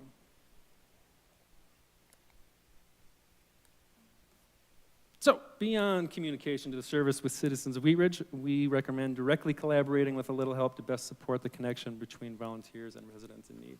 And again, that direct contact with Jake over at A Little Help is in your blueprint, and I can help make that connection if that's useful also. But we believe that this suggestion results in more volunteers, more help, more opportunities, more connections, more Wheat Ridge community. And over to Pat for the thank yous. Yes. I want to thank Clint for kind of taking the lead on the presentation. As you can tell, he's done this probably 10 minutes ago, I think, and that was it. He's very good at doing a lot of the formatting and framing of our program and was a really good team lead with us. Also want to thank Bob and Sandra. We had some very good debates, some very good discussions within our group, and we all still remained civil and didn't want to kill each other. So that kept the police doing what they need to be doing and not be hanging out with us at Wheat Ridge 102. However, we did feed them quite well, which I need to thank Marianne and Paige for their leadership in the program and bringing us lots of yummy food and then outlining this and giving us some really good direction. Want to thank Maria and Beth June because they nudged us in the right directions to get us to where we needed to go for some information to compile, so Clint could compile this all together and say, here we go, let's not do this. Let's have a Little Help do this. And as a matter of fact, on a strange side note, I was speaking to my mom about this, and she called A Little Help to come help rake some leaves out her yard. And the one day I was there, the Golden baseball team showed up and in about 30 minutes did what it would took me all day to do. So it's a really good opportunity to get more of our community involved in helping each other, like the baseball team. I'm sure Boy Scouts and other organizations, they might be looking for a way to help within the community, and this is a good niche for them. And I just want to say thanks to our members for 102, and thanks to the council and the city for having this program. I think it's a great program and I'd like to see it continue. Thank you. Thanks, Pat. Okay. One last thing that I'll include in there is that the part of doing this is part of a community, as part of Colorado, is that we get volunteers from all over the place, not just from within Wheat Ridge. I know when I go to that map and I look for places to help, I don't care where the border of Wheat Ridge and different cities are. I'm just out there to try to help. So there's really an opportunity to really build a larger volunteer network that's larger than just the city of Wheat Ridge, for Wheat Ridge as well. Thanks, Pam. We can move on to any questions. All right, thank you very much. And we do have a question. I'll start with Councilor Weaver. All right, thank you. Great, awesome, I'm very excited. I have a couple questions. Would it be something where, as I'm sure the statistics will show, that Wheat Ridge uses the service like other communities would use the service, that, and I realize that individual people can become members, that Wheat Ridge may want to subsidize a certain number of memberships throughout the year. Is that kind of the idea? That's sort of more a question for our city manager, I guess, but. Yeah, it was Or for, it was my thought when I saw, the budget, and that's something for council to consider, I think, in Yeah, the future, yeah. for sure, yeah. okay, cool, cool. My second question was, a lot of, I have not volunteered for this organization, but have volunteered for similar organizations. And sometimes they will also have, if you go into a situation where you realize that the person needs more than a little help, there's a system in place of getting that person the next umbrella of help. Does a little help also have that for if someone were to go into a situation and realize that it's much more than snow that they need removed? I've been in exactly that situation, where I've gone in to help somebody with a fixed phone, and there was clearly a substance abuse problem going on in the building. Yeah. And my next direct step is to, after each A Little Help, I fill out a complete survey explaining what I did, how long it took, if there are any things to note. So I noted it in there, so it was part of that record, and then I also communicated it directly to who was Jake's position, the leadership in there. I don't think it happens very often, but they do have a mechanism involved. So. And do they get people, and I wasn't even thinking something like that, but if someone were having true big mobility issues and just the ability to get other services involved. Absolutely. Okay. I mean, they're a big network. If there's something that's outside of the bounds of what they Yeah. can handle, they've got But resources. someone takes and that, if you fill out that form, it doesn't get lost, in other words. Absolutely, Great, yes. great, thank you. Mayor Pro Tem Stites. Thank you, Mr. Mayor, and I just also want to echo thank you to all four of you for this hard work, and to Beth and Maria as well. And I agree. I think it's funny. I imagine how the discussion went. Oh, it's not that hard to create a little program where you match up people, and then you start pulling little threads, and then all of a sudden you go, well, but if we do that, what about insurance? What about background checks? Yeah, I mean, the guilt you would have if you sent somebody to somebody else's house, right? So I think this is a great idea. I think going with an outside agency for this is good. And I just want to double check, there's no cost necessarily to the city to do this, just to implement No this? cost at all. Okay, Yep. so we could put the link on the website, or whatever, and go forward with that. When you contact A Little Help to become onboarded, they'll discuss finances with you, and they'll have a suggested amount for you to donate, to join it. But if you are unable to pay all of it or any of it, they absorb that. Okay. Did you want to? Now, Corey, one thing that I would suggest that the city might do, we have the Wheat Ridge Connection that comes out once a month. That's, I think, published by the city. Now, if we put a blurb in there every month to make people aware of this program for all the, and it doesn't have to be huge, just what all the Little Help does, and that you can volunteer, or how you can contact if you need help through the Wheat Ridge Connection, get volunteers through the churches, the Boy Scouts, and all that kind of stuff. But I think that would be helpful, and I'll contact the Wheat Ridge Gazette, the guy there. He would probably put a blurb in there about this whole program too, and not cost us anything. But, just those kind of promotional things. Right, right. If Well, it's going to succeed, we're going to have to promote it. exactly, and then we need to get a nice pool of volunteers that want to help out with it, so we're not draining the resources from around us, right? So, but I think that's fantastic, and I would definitely support the city putting some money into the kitty for people in need, or if we want to sponsor a certain level or something like that. I think that would be great.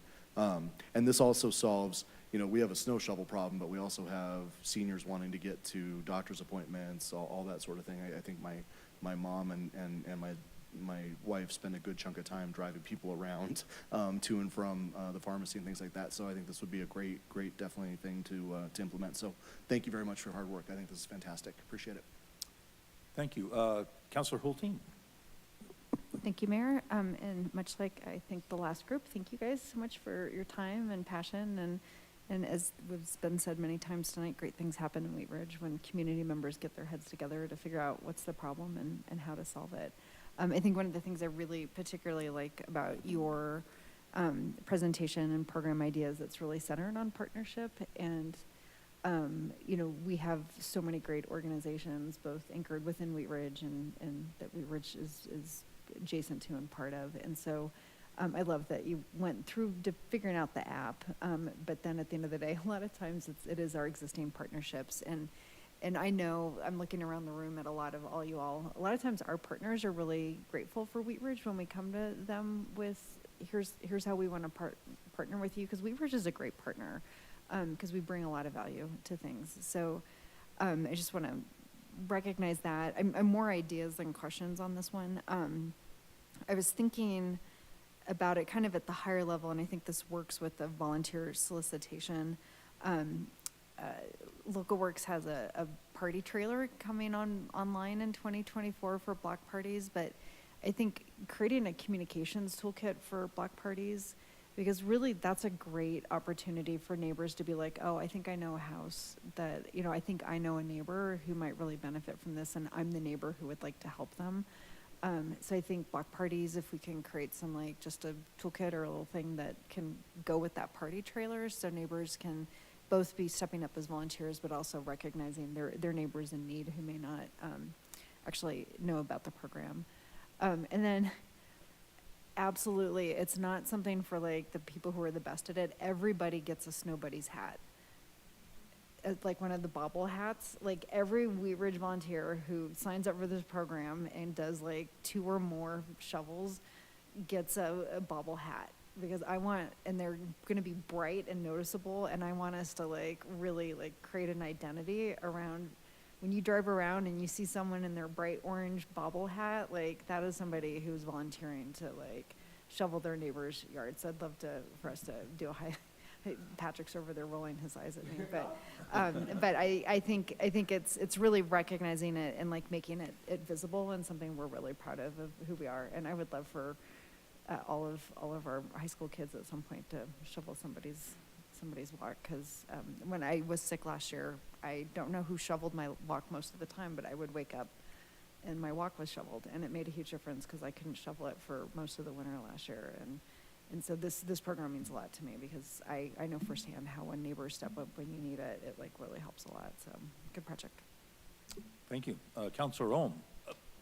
Real quick, Oh, go Mr. ahead, Mayor, if you'd like to, Pat. We originally were going to call this the Snow Busters, and we're going to ask the city to buy us an old Chevrolet ambulance and deck it all out. And then Clint was coming up with some type of laser snow buster that we just, and the snow would be gone, but we figured there would be budgetary constraints with that, and perhaps something with the military.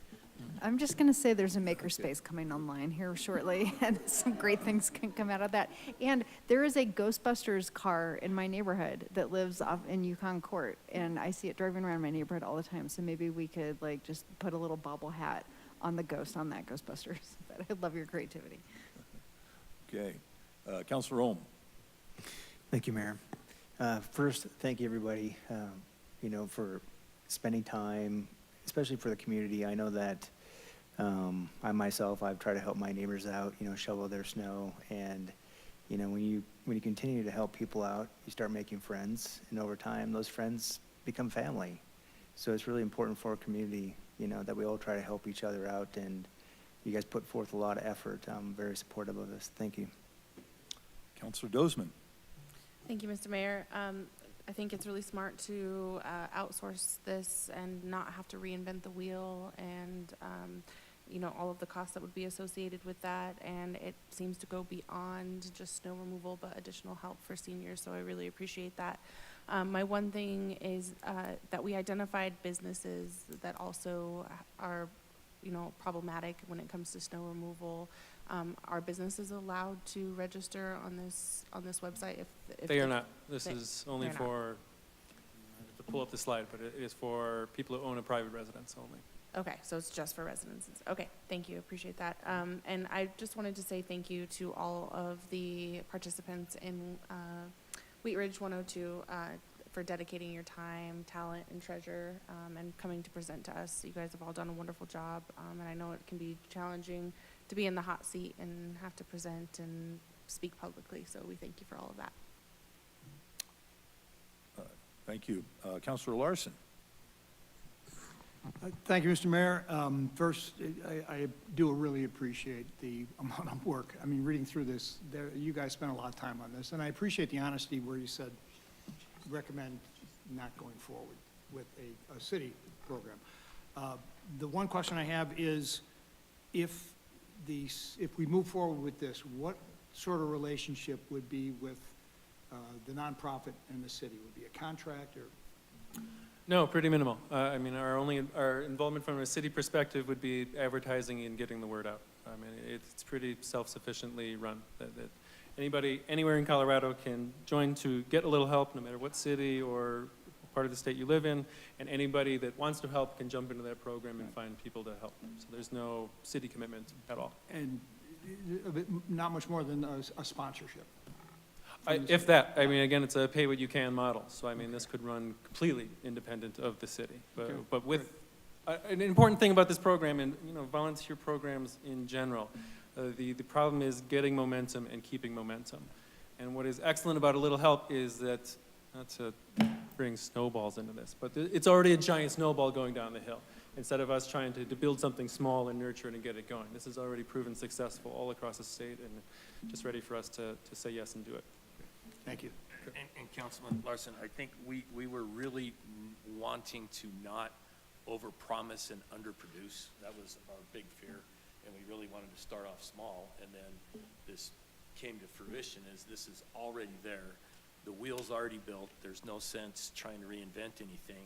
We just jump aboard, help get some volunteers, and off we go. It was definitely an ego check, I mean, we built out the app, we had a prototype going, and at the end of it, it was, you know what, Wheat Ridge isn't a monolith. We're part of a larger community and should behave that way. So, I mean, a lot of that work went into that prototyping and the schematics and the workflows, but had to do the right thing. Like, what's the proper thing to suggest for the city of Wheat Ridge to do? And this was it. Thank you. Well, thank you very much. It was a great presentation. Sounds like a really good program. I'm just hoping the big snowball doesn't come down and bust up the Bustermobile or whatever we're calling it. If it does, we can always call a little help. Well, you can call a little help and get it shoveled out, All right. Well, thank you all very much. We appreciate your work and the work in 102. So thanks so much. All right, thanks, and don't forget graduation next Monday. Oh, yeah. All right. Okay. We're going to turn to agenda item number 2 on our agenda. This is the Community Advisory Group, and we've got Cole Heslop with us. Looks like the chief is going to sit in on this one, and Mr. Goff. Yeah, I'll just turn it over. Cole's going to do a quick introduction, and then Chief's going to talk through the substance of this item. Thank you, Mr. Mayor, members of council. It's a pleasure to be with you here tonight. So I want to take us back to October 2nd, 2023, and that council meeting where staff presented a framework to regulate our uncodified special committees. During that discussion, the Community Advisory Group, which reports to the chief and at that time was a staff-selected committee, was reclassified as a hybrid committee, which would mean that 4 of its members would be selected by the council for district representation, and that the remaining members would be nominated by staff and ratified by the city council. Now, given that the chief was not present at that conversation, at that time, staff shared that we would return to council if we ran into any considerations that the council didn't have an opportunity to discuss at that time. So after that meeting, we met with Chief Murtha and Division Chief Lawrence, and we had a discussion about implementing council's decision. And we ran into some considerations that we thought were significant enough to bring back to council. So that's what we're here to discuss tonight, is those additional considerations. And with that being said, I'll turn it over to the chief. Thank you. Good evening, Mayor and Council. I appreciate your willingness to indulge me for sort of a second bite at the apple on this one here. First, I want to apologize for not being able to attend the meeting at which this was part of the discussion. I fully understand the purpose of what was what the meeting was trying to get at. But I'm pretty passionate about the Community Advisory Group and what it offers to me, and I wanted to hopefully shed some light on it. So I apologize to staff for sort of having to try and take up the issue without me being there. It was a tough ask of them because they've never sat in, I think, on our Community Advisory Group. The Community Advisory Group was founded under Chief Brennan, and it was specifically named a group because it didn't really, in his mind or in most agencies' mind, fall into the province of being a board or advisory group. So I just want to talk about a little bit about, from my perspective, what this group offers to me and why it's unique in the way it's formed. What this group does do, this group affords me the ability to hear directly from members of the community without any expectations or influence. There's no agenda. Well, there is an agenda, but it's formed based on what the group wants to talk to, what anybody in the group wants to discuss. So it's a pretty wide open area to explore there. This does not administer the police department in any way. The CAG is generally more educated on police matters. We take time to educate them so that they can make informed decisions and really help me. And they continue to learn about our practices so they can provide counsel to me while understanding basically the why we do things the way we do. We discuss issues of importance that may not be ready for public release. While they may be publicly accessible, we generally don't talk about them in the public until we're ready to discuss it with the group. They maintain a direct line of communication with me as sort of my personal advisors. I don't have a good analogy, but I would say somebody that you would maybe count on when you're campaigning or something like that. So there's really a more personal connection there than a business connection. It's who can I call, who can I count on, who has some information on a matter of importance to the police department that can give me an outside look, that can tell me what the community is thinking and what their perspective is on it. So I appreciate that. The CAG has maintained a core group of members, which from my previous experience is more than unusual. Generally people come in and they think that there's some ability to do something that doesn't exist. And they may lose interest in the group, but we've had a tremendous interest in being part of this group, and I think it sort of speaks volumes for what the group can do and what they understand that their role is in our community. And I appreciate that again from them. They offer diverse opinions, thoughts, political leanings, and insights that provide for a more robust and cordial debate, quite frankly. It's never crossways and we never get sideways, but they're very open to expressing their opinions, and I appreciate that because I need to hear that. The CAG is empowered to screen members themselves to lead discussions. In other words, people will request to be part of it, but I really want this to be a grassroots organization from the ground up where the people decide and they look at other members. And I believe the diversity is there to not select the same types. They understand that the mission is to select a broad variety of folks. The broader the thought process, the more successful I can be, and the more successful I can be as a leader of the police department. So I don't know that I expressed that to Cole when he was trying to explain this. These are the individuals I communicate with directly, knowing they possess no agenda, and they only answer to themselves or their neighbors. Basically, it comes straight from, from farm to table, Ms. Weaver, if I can use that. So. What the CAG does not do is they don't set any policy. Our police policy is heavily rooted in best practices, legal requirements, legislative directives, CALEA standards, litigation, case law, and many other factors. There's little room for change within the police department policy, quite frankly. It's almost dictated to us. We have some very, small operating procedures that we can talk about, but it's really not the meat of the things people want to discuss. Our use of force policy, how we de-escalate. Those are best practices, and those are things that are litigated, and those are things that create liability issues, so we have to conform to a certain standard. Budget and other issues that may be part of council-appointed boards are not part of this group. And much of what we do is much of what we spend as far as the budget goes is mandated. Actually, people are the largest expense by far on the police department, and I can't do much about that. We sort of work at the market rate.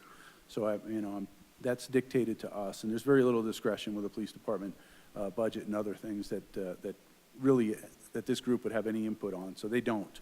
They do not answer or feel or get pressure to respond to or report to any outside entities. They do not fill out reports or give formal presentation. The work is simply centered on the mission of providing unvarnished thoughts and feedback, specifically to me, as advisors to me. I understand that people may not always bring me information that's necessary and important in our decision-making process, but this group helps me to see the bigger picture from folks who live in our community, and that's what I appreciate about them.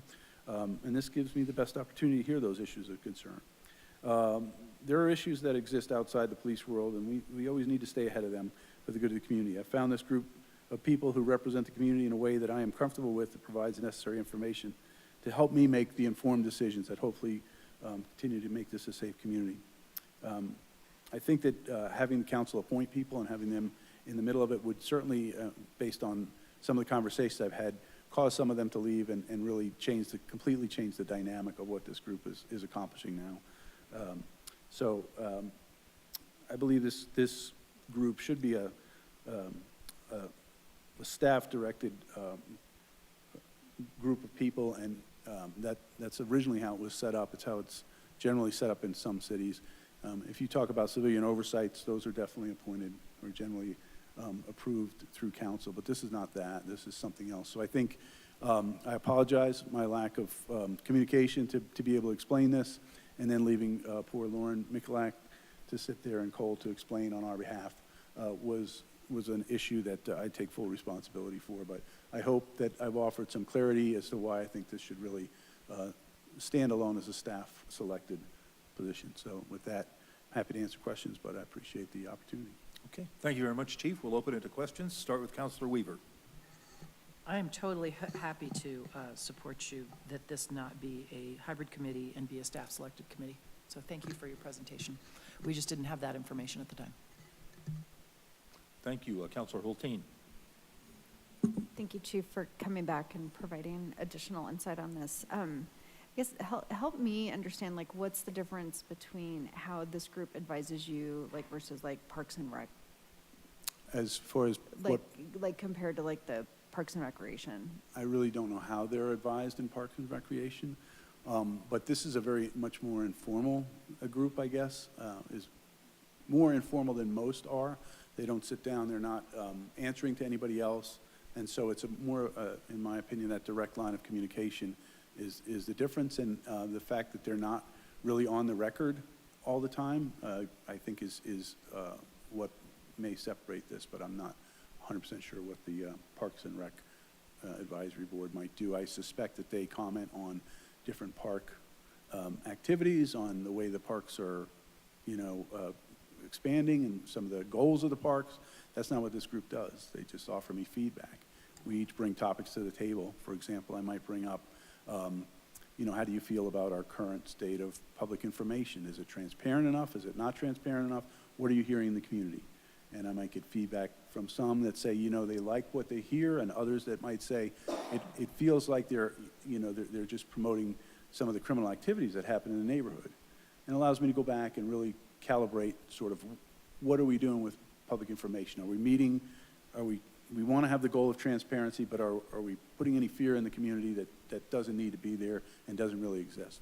So it enables me to kind of come back to that central point there when we get a little miscalibrated.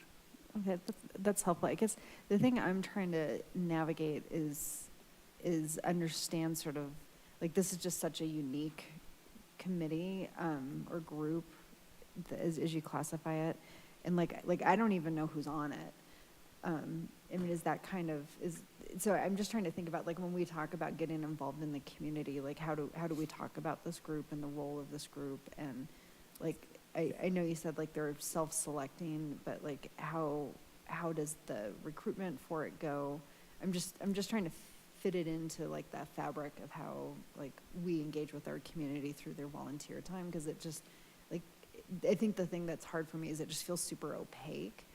And I'm not questioning like the structure or the value of it. It's just that like I just don't understand it. And so I guess I'm just trying to understand a little bit better, like how that's communicated and how the group recruits itself and how it kind of self-governs around that. When we get our target is 8 to 12 members. It was originally 6, I think, when I first came here, but I wanted more than Chief Brennan wanted on there and more diversity. So you talk about opaque, and I would say in some respects it is opaque because they're shielded from having the scrutiny of, I have to answer to council, let's say, or come back and make a report to council. And I think these folks have told me, several times, we'd love to come to council and talk about X, Y, or Z. Often it's about, asking for more money, and I say, we've got it, that's not an issue, but I appreciate the support where they can, or some of the good things they hear about. But it's also that we talk about subjects that can be sensitive, can be law enforcement sensitive. So there's not, there's often times where we're discussing things that are not outside the bounds of what we could talk about publicly, but they're things that we really want to maintain sort of a close, sensitive relationship with people and have that level of trust that we can discuss these things, and we'll talk about them when we're ready, but we're not ready. We're just looking for feedback on what these issues are and what issues what fallout might come when we get to the point where we need to discuss this with the community. So let's talk about like speed cameras in the community, right? So that was considered years ago, and we hear a lot of traffic complaints. And so I'll go to this group and I'll say, hey, what do you think, what do you think the community would feel about having a speed trailer in the places where we're allowed to put it? Do you feel like that's a viable option? And getting that feedback from people and then saying, okay, this sounds like the community supports it or doesn't support it, so now we can bring it out. But we're just not there to scare people with the police department is going to have speed trailers. We want to do this through a thoughtful method, and this group helps to be thoughtful. So again, the relationship is more along the lines of, personal counsel. It's just a larger group of personal counsel is what it is. They make no decisions, they just offer insights, and that's really what this group is at its core. It's just a group that offers community insights. And so how they're selected, when we don't have the required number between 8 and 12, then we solicit for people. Generally, I go to Mary Ann or somebody who's working with community groups and has a diversity of opinions. She understands what we're looking for, and ask other folks, hey, do you know people in the community want to apply? They'll call me, I'll pre-screen them, and then I'll send them out to the members, or one of the members, and I'll say, can you interview this person and see if they understand what our goal is here, that it's just an advisory group that's just trying to advise the chief of police on what the right thing to do is. And those folks, will interview, and, generally, absent somebody who doesn't have their own agenda coming in there, will accept that person to the group. So that's how it works. And I'm sure they're happy to make a presentation to council and discuss what they want to do at any point in time. And I'm certainly not hiding the names of the people. It's just, this is kind of the way it's run in other places, and I think it's run that way because it just provides a direct line for the chief to have somebody in the community. Okay, thanks. I guess my last comment, and again, none of this is a hill to die on, but, the concern I have about sort of that method and sort of the opacity of it is that I realize it is not a police oversight committee, which is very different, but I worry that type of sort of not as broadly, big broadcast that like this is an opportunity, apply, and on the website it's like, that it's such a different way of getting involved, and it's like, it seems like it's not as open to the public, so it seems a little bit less like genuinely open from what you're discussing. And I'm understanding what you're saying around like the nature of it is to dialogue and get the community's perspective so that you're able to then best, direct and administer the police department, which we have an outstanding police department. It just feels a little bit like too opaque to me. And that just concerns me a little bit. Not in that I don't think it's not being managed well or not being of great service. It's just kind of, it just feels a little opaque to me for being like the way the community, like how does the community have confidence that the people who are being screened are representative of the community? Like there's no way for me to even know it. So I think just knowing like what are like, how are people selected, and that's kind of the questioning I'm bringing into it. So you're helping me understand like its service to you and why the suggestion of the hybrid, brought you back to help us understand this. But I still it just still feels a little bit too opaque to me for sort of where we're going in terms of like community engagement and transparency and stuff like that. So it's not a hill I'm going to die on. I'm just kind of registering. It feels a little opaque. Yeah, I mean, I understand your point. I guess if I was to look at this in a different way, I would say, who are the 8 or 10 people I just count on in the community, right? I'm sure there are people that you speak to in the community that you think are pretty reliable and offer you good insights, and these are the folks I would. So if I didn't put a name on it and we didn't have, meetings here at the city and I just called them, you would probably not be having this discussion. We just have meetings at the city and we do it in a slightly more formal way. But I think everybody in this room has somebody they call to count on, and I have a group of, between 8 and 12 people that I do that with. So it sits in my mind in that place where I need somebody that I can speak to that gives me great information. If we just say, okay, we'll disband the group, I'll still call those 8 to 12 people. But to formalize the group really, quite frankly, doesn't do the thing I need it to do. If it has to go through council, if the people have to be scrutinized, if to kick somebody off has to go there, to bring somebody on has to, that would be a difficult hurdle to keep this thing going. And quite frankly, it probably wouldn't. And it would be difficult to sustain, and then have people who are maybe appointed or asked by council to attend this, and then have some of the members feel like, and this is what I've discussed, will they be there to, bring issues and ideas back to the council members such that it becomes interfering to us being able to just talk about our community in a way that we feel free to, because I don't want somebody to hear me say, something that's not perfect about Wheat Ridge, like we have this issue or that issue. So I think there's a lot of human dynamic in this, but if you looked at it from the perspective of who do you just count on for council and don't put a name on it, that's what this could be, but it's not. We named it. So. Okay, I think just the one recommendation I would make would just be to include it on our list of groups and committees, and for us to at least know who's on it, so that we, that we can see that it's representative of our community. Sure. And I think that would be helpful. I would say that if the council was willing to entertain my thought process on this, I would suggest that I'm always open to hearing from any member who wants to nominate somebody. And I've really turned away only one person since I've been here, and that was because they had a very radical view of the police department. I didn't think that would be, it's not that I wouldn't want to hear that, it's just that it would have bogged down our discussions to the point where I couldn't get good counsel. It would be overtaken by a lot of back and forth. So that was the only time, but we have advertised it publicly. We do tell people when they are bring issues of concern about the police department that you can apply for this when it opens, and we have posted it on our social media sites when it was open the last time it was open for discussion. So I'm happy to post those names and be part of that. I just think it would change the dynamics, not to continue to allow me to run this in a way that offers me the counsel I need. Thank you. Thank you, Mayor Pro Tem Stites. Thank you, Mr. Mayor. Thank you for being here, Chief. Appreciate the insight into your thought process on this, and I understand the need for discretion, I guess, when it comes to this sort of a group.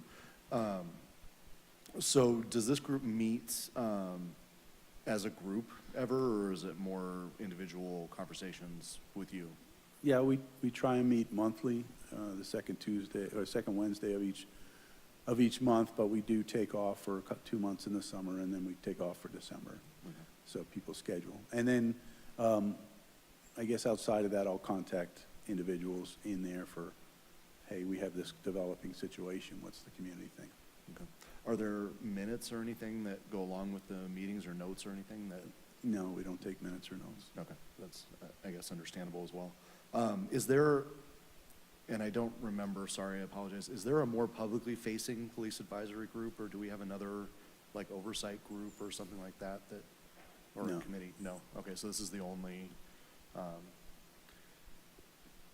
yeah, I mean, I guess that is maybe my only concern, is that we don't, and I mean that in that we don't have a group specifically looking at or working with the police officer, or working with the police department that is appointed by council, or you know, that everybody knows about, that there's a public face to it.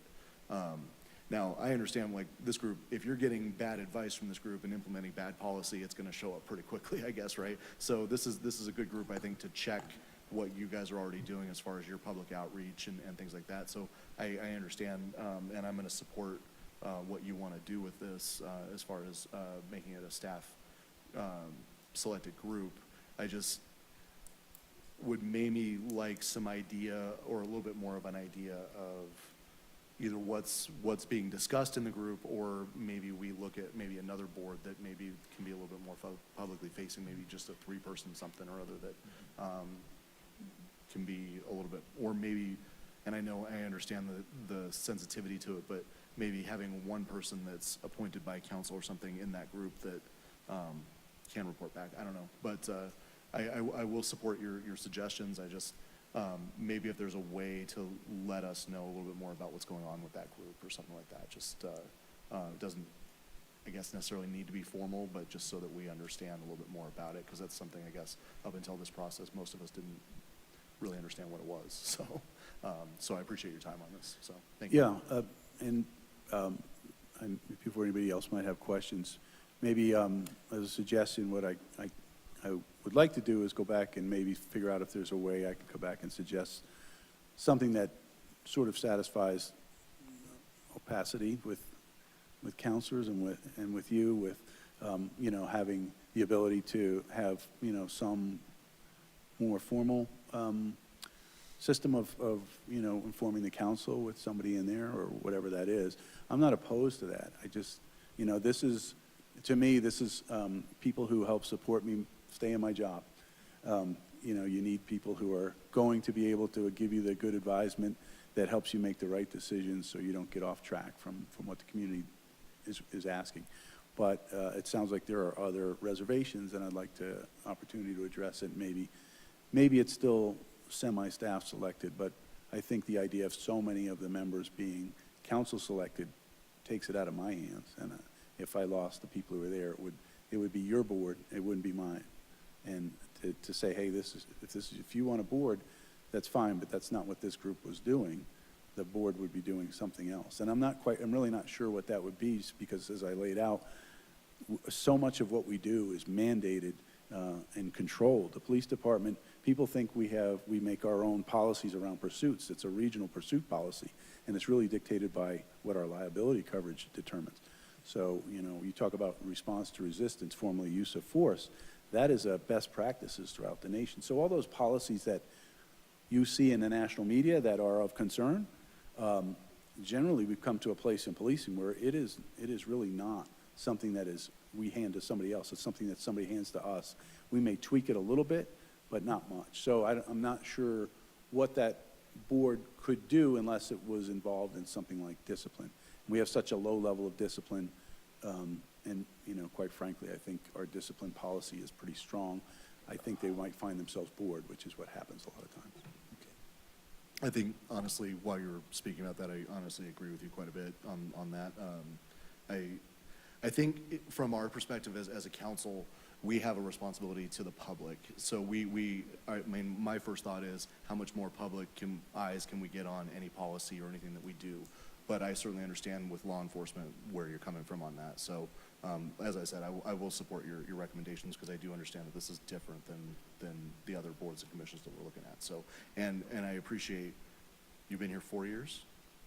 February 10th will be 4 years, yes, sir. Your policies you've implemented to this point have all been right on track with where the community needs to go. So there's a level of trust, I think, that we have as a council in you and the advisors that you've surrounded yourself with, because I think that it does show in the work that you guys are doing in the community. So thank you. And just one comment on that. I think when you see the people who are on there, you're going to say, oh, I know these people. They're part of the community. I've met with a lot of them, and they're not just pro-police supporters that he's surrounded himself with. Thank you. Time flies when you're having fun. Councilor Ohm. Thank you, Mayor. I'm a big supporter of the police department, but I do have one question. Can you help me understand how this advisory group, which my assumption is it's a public advisory group, how it is exempt from the Colorado Sunshine Laws?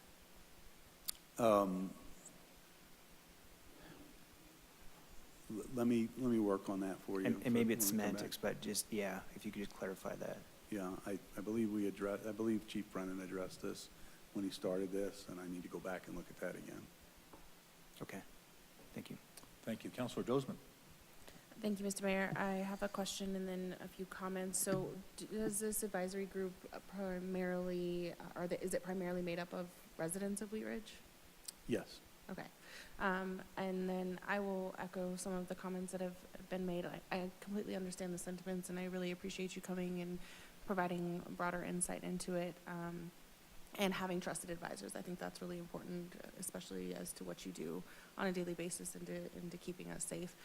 I do have some concerns as far as, the advisory group is to promote and encourage and continue this philosophy of relationship-based policing, which I see as a two-way street between the police department and the community. And so the exclusivity of it, or at least the perception of the exclusivity of it, I think could come into question. This is an advisory group that I would really like to be a part of after I'm off council, by the way. So I'll just, say that, because I think it's a much needed group in our community. And I think some of what I believe is the most important in the relationship-based policing is transparency. And so this kind of lacks that. And, doing a quick search on the website, you can see that there's an application that you can submit, but it's just not run in any manner like our other boards and committees. And so you coming back and kind of talking, to Councilor Ohm's question, and then also Mayor Pro Tem Stites, as far as either a more formal board or transparency in who is on this board. And I don't know if that's, within your comfortability as far as releasing that information, or if you want to be discreet in that as well. But I understand where everyone's coming from and why we moved this to a hybrid. And I think Councilmember Hulteen and I were the biggest proponents of that. And so I want to ensure that we're maintaining the intent of an advisory group of this nature, and having it be an inclusive process, application process, selection process, and that it's representative of our city. Yeah, I understand, where you're coming from on that. Like I said, I think maybe there's a inflection point where I can come back and address the concerns in a way now that I've heard the feedback that might suggest more opportunities to be transparent with. And certainly I don't think anybody on the group would want to remain anonymous. I think they're all okay if we posted them on the police website. So these are the list of our community advisory group members. If you want to talk to them instead of the police, you can give them your feedback. If we were able to, satisfy some of the, again, the opacity and potentially, we could put what topics we're discussing or that sort of thing maybe. There are probably some options we can discuss to try and make it, meet your needs, but also stay within the framework that I suggest is necessary to be true advisors. Thank you. Counselor Snell. Thank you, Mr. Mayor. Just really quickly, I'd like to echo my fellow counselors' thoughts on just a little bit more clarity. One of the concerns that I had that you did answer or address is just diversity in this group and diverse opinions and, getting a good sample of everyone. So I think moving to a staff appointed model is a good first step in that. And I know that you mentioned that right off the bat, that that's a concern of yours as well, and you take that into consideration. So certainly, again, not anything bad or, a knock or anything like that. It's more of just continuing that and having that as a top concern. So I will be supporting that. Thank you. Thank you. Thank you. Counselor Weaver. Thank you. I want to make sure that we are honoring the sunshine laws. I also think that this group is very, very different than the other public groups that we have. And I want to honor what the chief has been trying to say. I'm hearing that this is more of a focus group, that's what I would call it. And often focus groups are anonymous. Now I realize they can't be in this situation, but we have hired our chief of police to do a very specific job that none of us are expert in.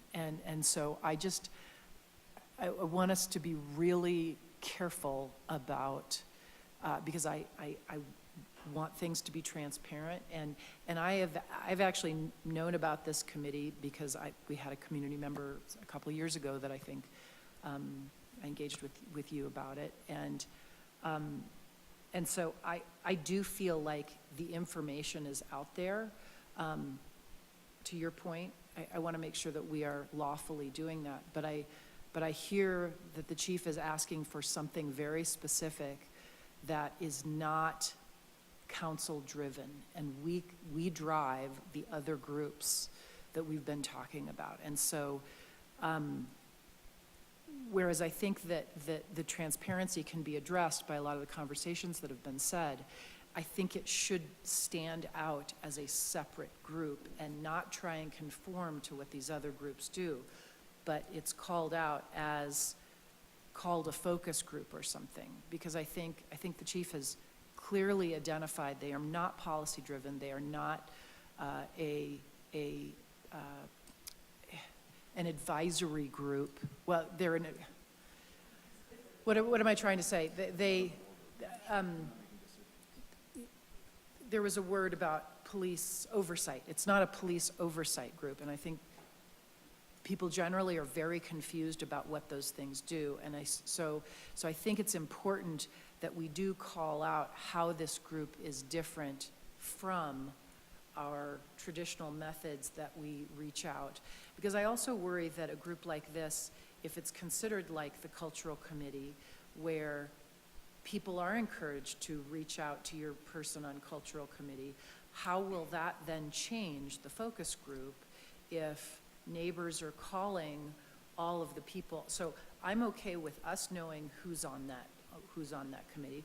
I'm not sure that is something that we should necessarily post out on our website. And I don't have the answer to that question, and I'm not going to propose an opinion, but I am asking the question. I hear that this is a very different group and serves a purpose because it's a different group, and I'd like us to honor that. Okay, we're going to take a break here in a minute. I've got Stites and Hulteen. Mayor Pro Tem Stites. I was going to take a consensus, so if she's got one, go ahead. I guess I just wanted to respond a little bit to Councilmember Weaver. So just for clarity, I'm okay with this not being something council's got its fingers in. Like, I really respect that in terms of what your needs are around having access to community members and as Councilmember Dozman said, like, these really important conversations. My biggest concern is just like the perception from our community of what is this group and what's it doing. And I think the fact that it has the name advisory in it is like I think one of the things I trip up a little bit in that I'm sitting in the room, I've read the memo, I've listened to you, and it actually all sounds really healthy and good. And like everyone said, you are running a phenomenal police department. I'm so proud of who we are as a community. And my only concern is just how might this be perceived, like if something were to go horribly, like if there were to be an incident, and would this be something that community members might, like, someone might really focus in and be like, question an outcome and what's talked about in this room, right? That's my concern, is like, is this a liability of the perception of some of the things? So maybe it's as simple as like renaming it like the Community Insight Group or something. It's just, I think the fact that it's called an advisory group and I don't think members of it want the members of the community contacting them, but again, just for the community to know if it is representative and diverse representation of our community, for us to be able to see that it's that. We don't have to have insight to the conversations. Those people don't have to have their email addresses or phone numbers listed. But I think that's my concern, is in that space around like the perception and the liability. Like, should there be something that really puts the police department under scrutiny? I just want to make sure that like the way this is being conducted has clarity of purpose and isn't creating any confusion. So perhaps we call it the community insight group to avoid, like, to get rid of the advisory confusion. I didn't name it, but I'm open to all the suggestions. And I put those in the machine, and we'll, if you're inclined to support this tonight, I'll take all these suggestions, and at some point I'll come back and tell you what changes we've made to really try and meet your needs at least halfway, so we can do both. Counselor Ulm? I would be in support of this if we could just get Attorney Dahl's opinion, some wording. Thank you. Staff is seeking consensus for the City Council to revise its classification of the Community Advisory Group from a hybrid committee to a staff-selected committee. Do we have consensus to do that? We do. Chief, thank you very much for your report. Thank you. We're going to take about a 7-minute break right now.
for your indulgence for a little. 3. This is an overview of the city's snow and ice control policies and related efforts.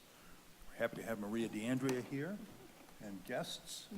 Yep. Mr. Goff? Yeah, well, we'll turn it over to Maria to get it going. Okay. Great. We'll jump right into it.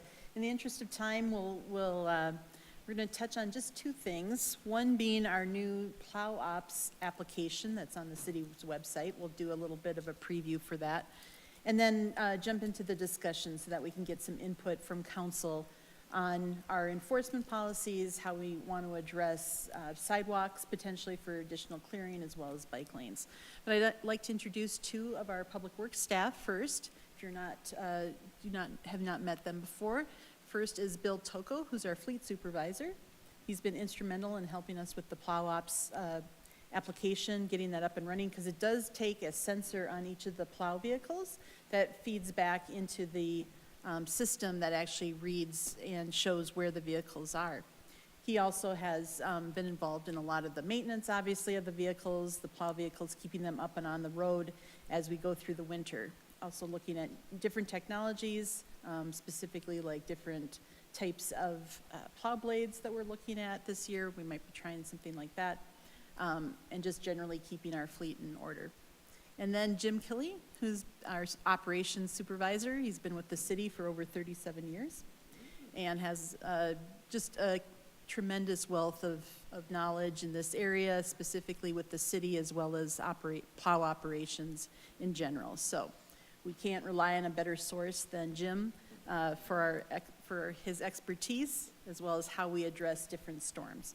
So with that, we'll give you time at the end to ask any questions about kind of some of the changes to our policy, but I'm going to go ahead and jump into the Plow Ops. I'll look at that on the screen, and then Bill can talk you through the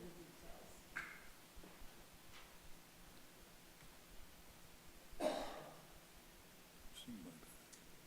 So what we're showing here, so you can get to this. So this is this application is now on the city's website. There is a link there underneath city services, and it's through the street maintenance. Sure.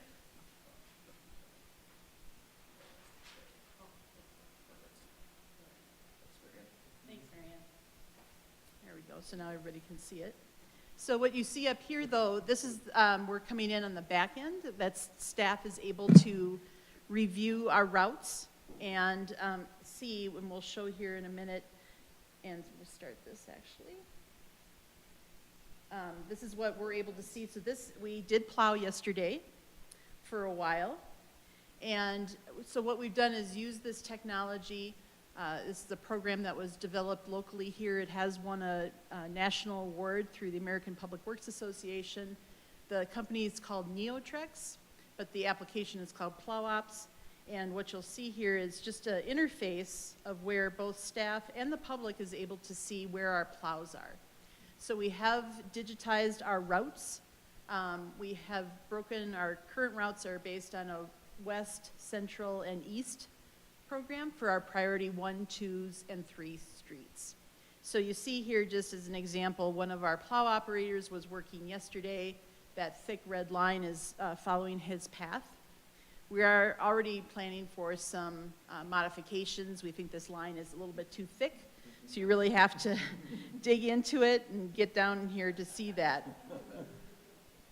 But it's kind of fun to watch.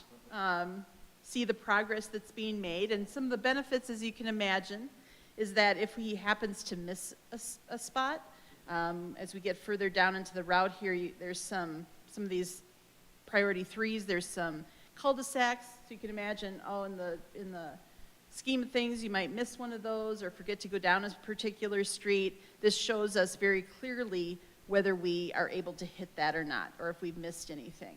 You can also see here with the little marks that they're going to go back and forth.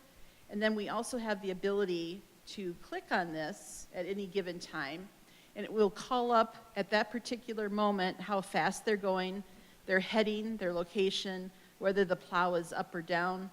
And so we can respond to specific inquiries from citizens about, oh, you were going 5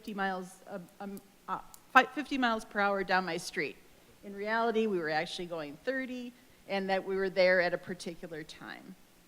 If we dig in a little bit closer, you can actually see that those are two separate routes going back and forth. So again, this is a work in progress. We're continuing to make strides. Where to go? And then, Bill, do you want to touch on anything else? Sure, yeah. First off, so inside each vehicle, there is a tablet that the plow drivers will log into. They do their pre-trip and post-trip inspections on it. Also, while the tablet is in the vehicle, it shows them their routes that they're taking.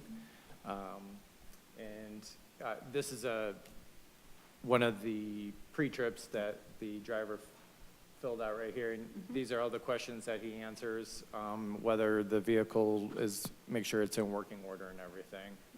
And then he signs it. And this is, meets CDOT regulations for that. So it's an electronic logbook. Also in the vehicles, along with the tablet, there's a small AVL computer that's mounted underneath the dash, and the wiring's ran, and there's also a sensor on the plow. As you can see on the left-hand side, it does say distance plowed only 11 miles. We are having some issues with these new sensors, so we're working on that right now. I think they're a little slow to respond on if a driver lifts and drops a plow fairly quickly. I did speak to this driver today about it, and he was running across some black asphalt and then into snowy patches and just raising and lowering the plow. So we have some bugs to iron out here. Yep. And so again, so this is what we're able to see, some of this data on the backside, looking at routes after the fact, seeing that things are covered. We can also, within this, go back and look at, let's see, where is that? Where do I find the, where we can put the potholes again? Oh, go back to live map. Okay. And then go to observations. Observations, yeah. So we're able to put in so that each of the drivers knows in this particular location, this is a speed bump. So as you can imagine, in a big plow, you don't want to hit those. So imagine they're seeing this, they've got an iPad in their truck, it's up on display, and as they're driving down the street, they can see this. We've also put in locations of our traffic calming devices, just to know that that's a little bit of a narrower location, possibly where the curbs come out.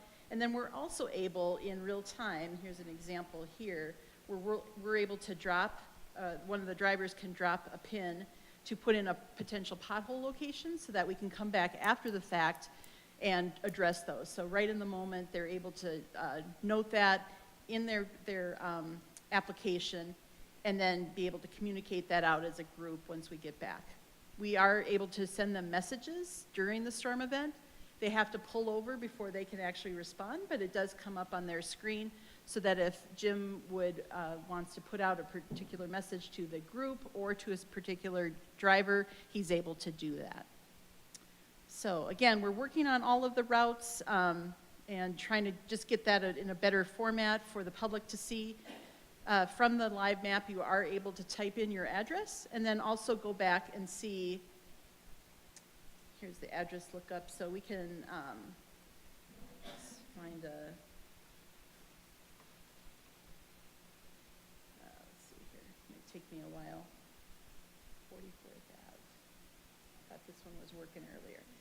Might be a little slow, but you can type in your address here and then actually see when the plows have come by most recently and see, even for previous storms, where they were located. All right. And Any Maria, questions about that? If you want to go to setup Okay. and then public portal, about 3/4 of the way down, yeah. And then if you can scroll over, so I was just trying to show them it's over to your right. Okay, there you go.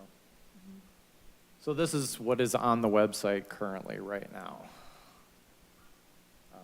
Yep. And that is a truck that I drove today, test driving it, and I did take the tablet out to check it to see if the plow up, plow down was working correctly.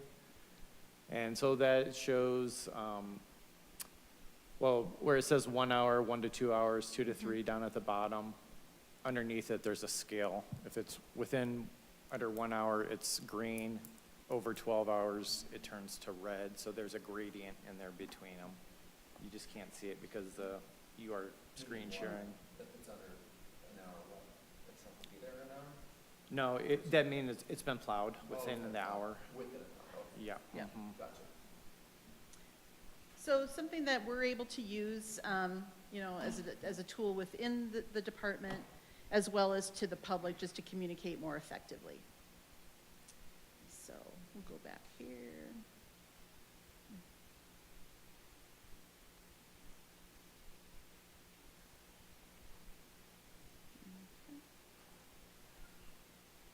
Yeah. that stops.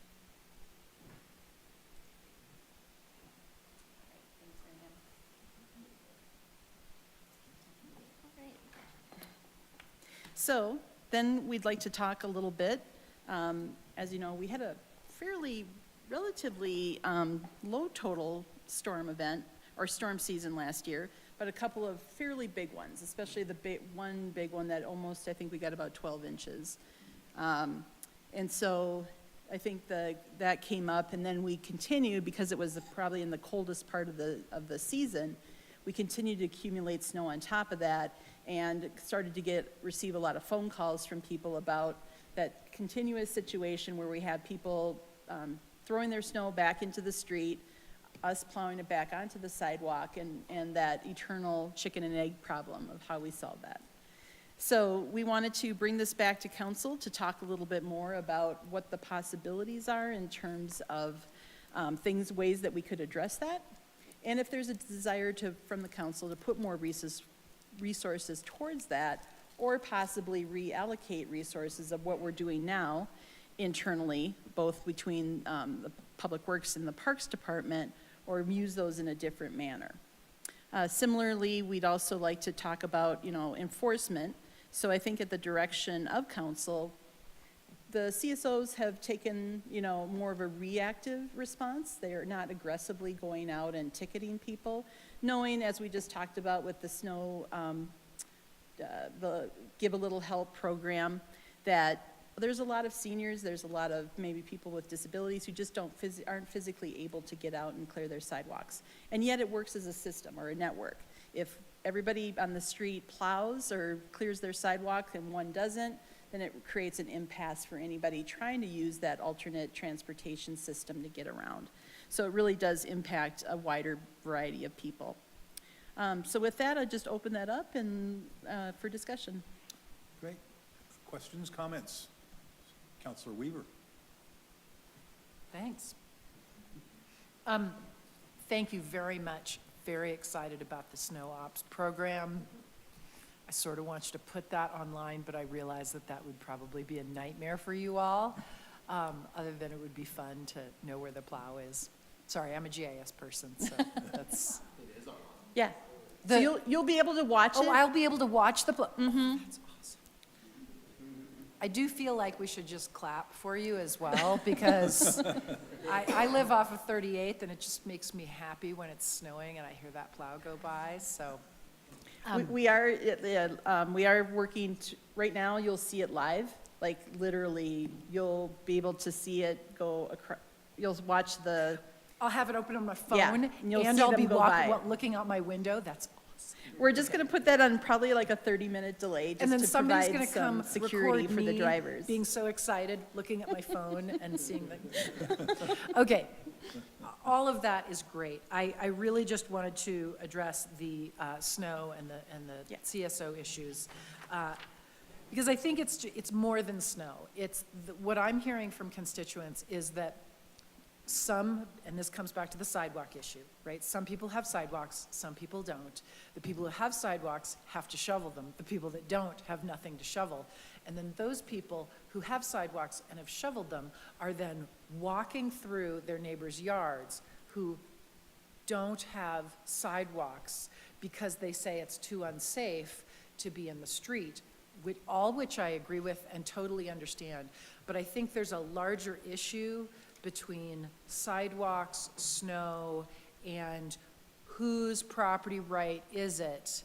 Because I've heard from several neighbors coming up and saying, well, they should have a sidewalk right away across their property so I can walk there. And I say, oh, I don't know if that's right. I think if there's not a sidewalk, you can't, so I don't have the answer. And then it snows, and then there's this whole issue, and it all has to do with people having to walk in the street. So I don't know the answer to any of that, but I would love I think that the CSOs are gonna get more than the snow issues around shoveling. I think it's gonna go into these other access issues. And I think we have to talk about all those things. Okay. I am for at least notifying people, because right now people don't really understand, I think, that what they have to shovel, when they have to shovel, what their responsibility is.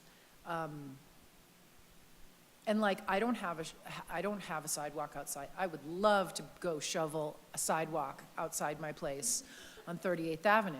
And when there is a sidewalk, I will be out there with my hat that Rachel's gonna make sure I have.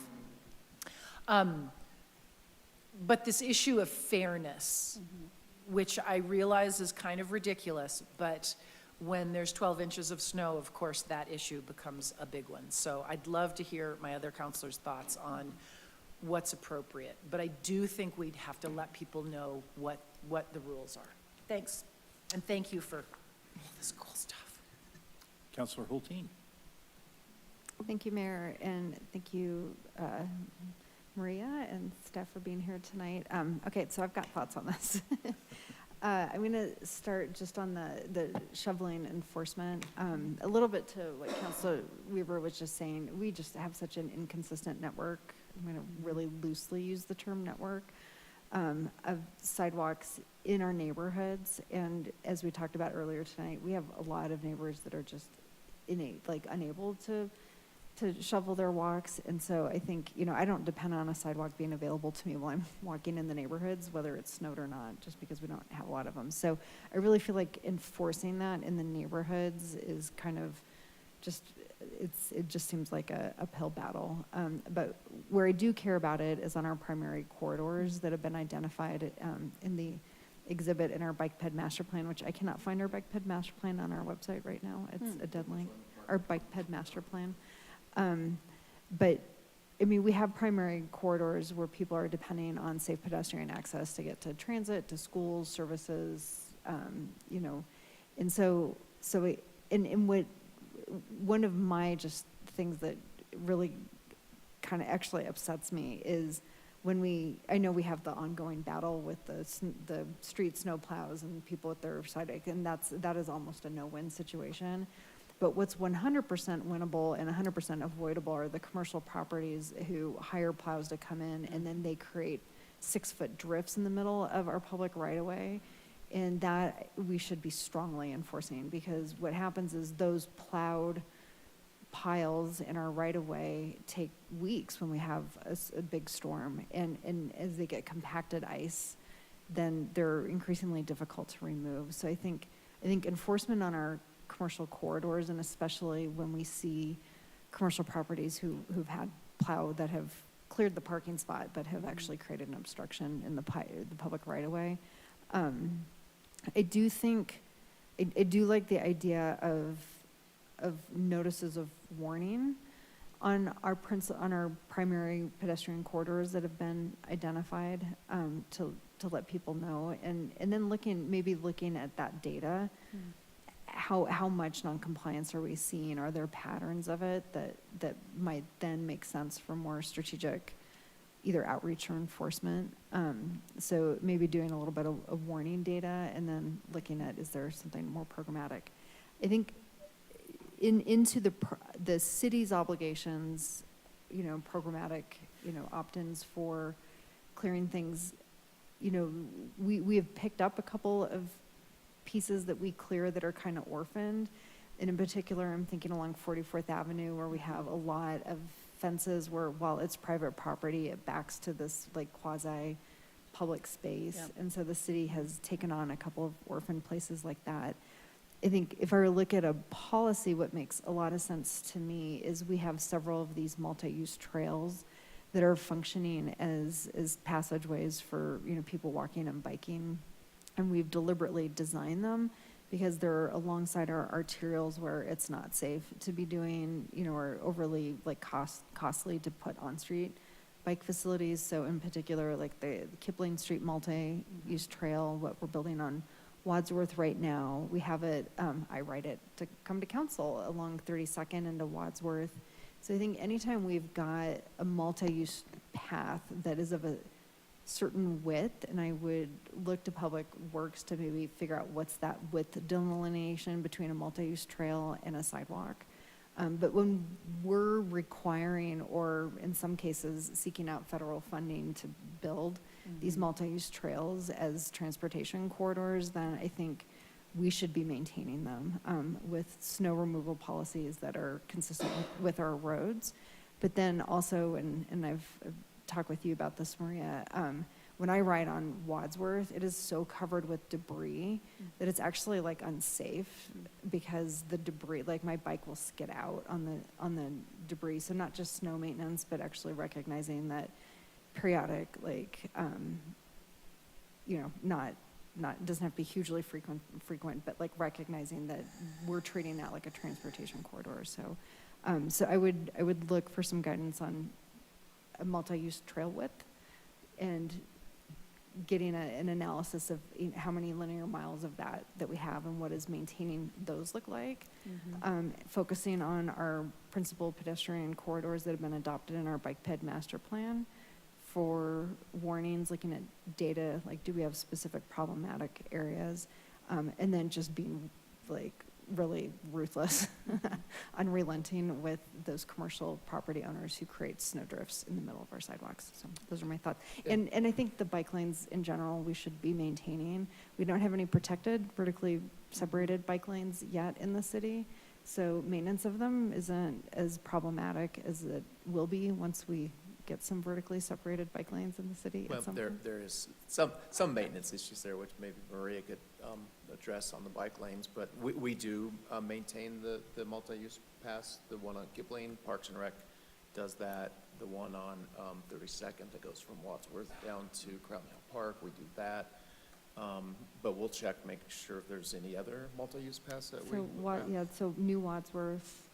Clear New Creek, Wadsworth. obviously. Clear Creek, Yeah. yeah, New Wadsworth will be more work for sure for our staff.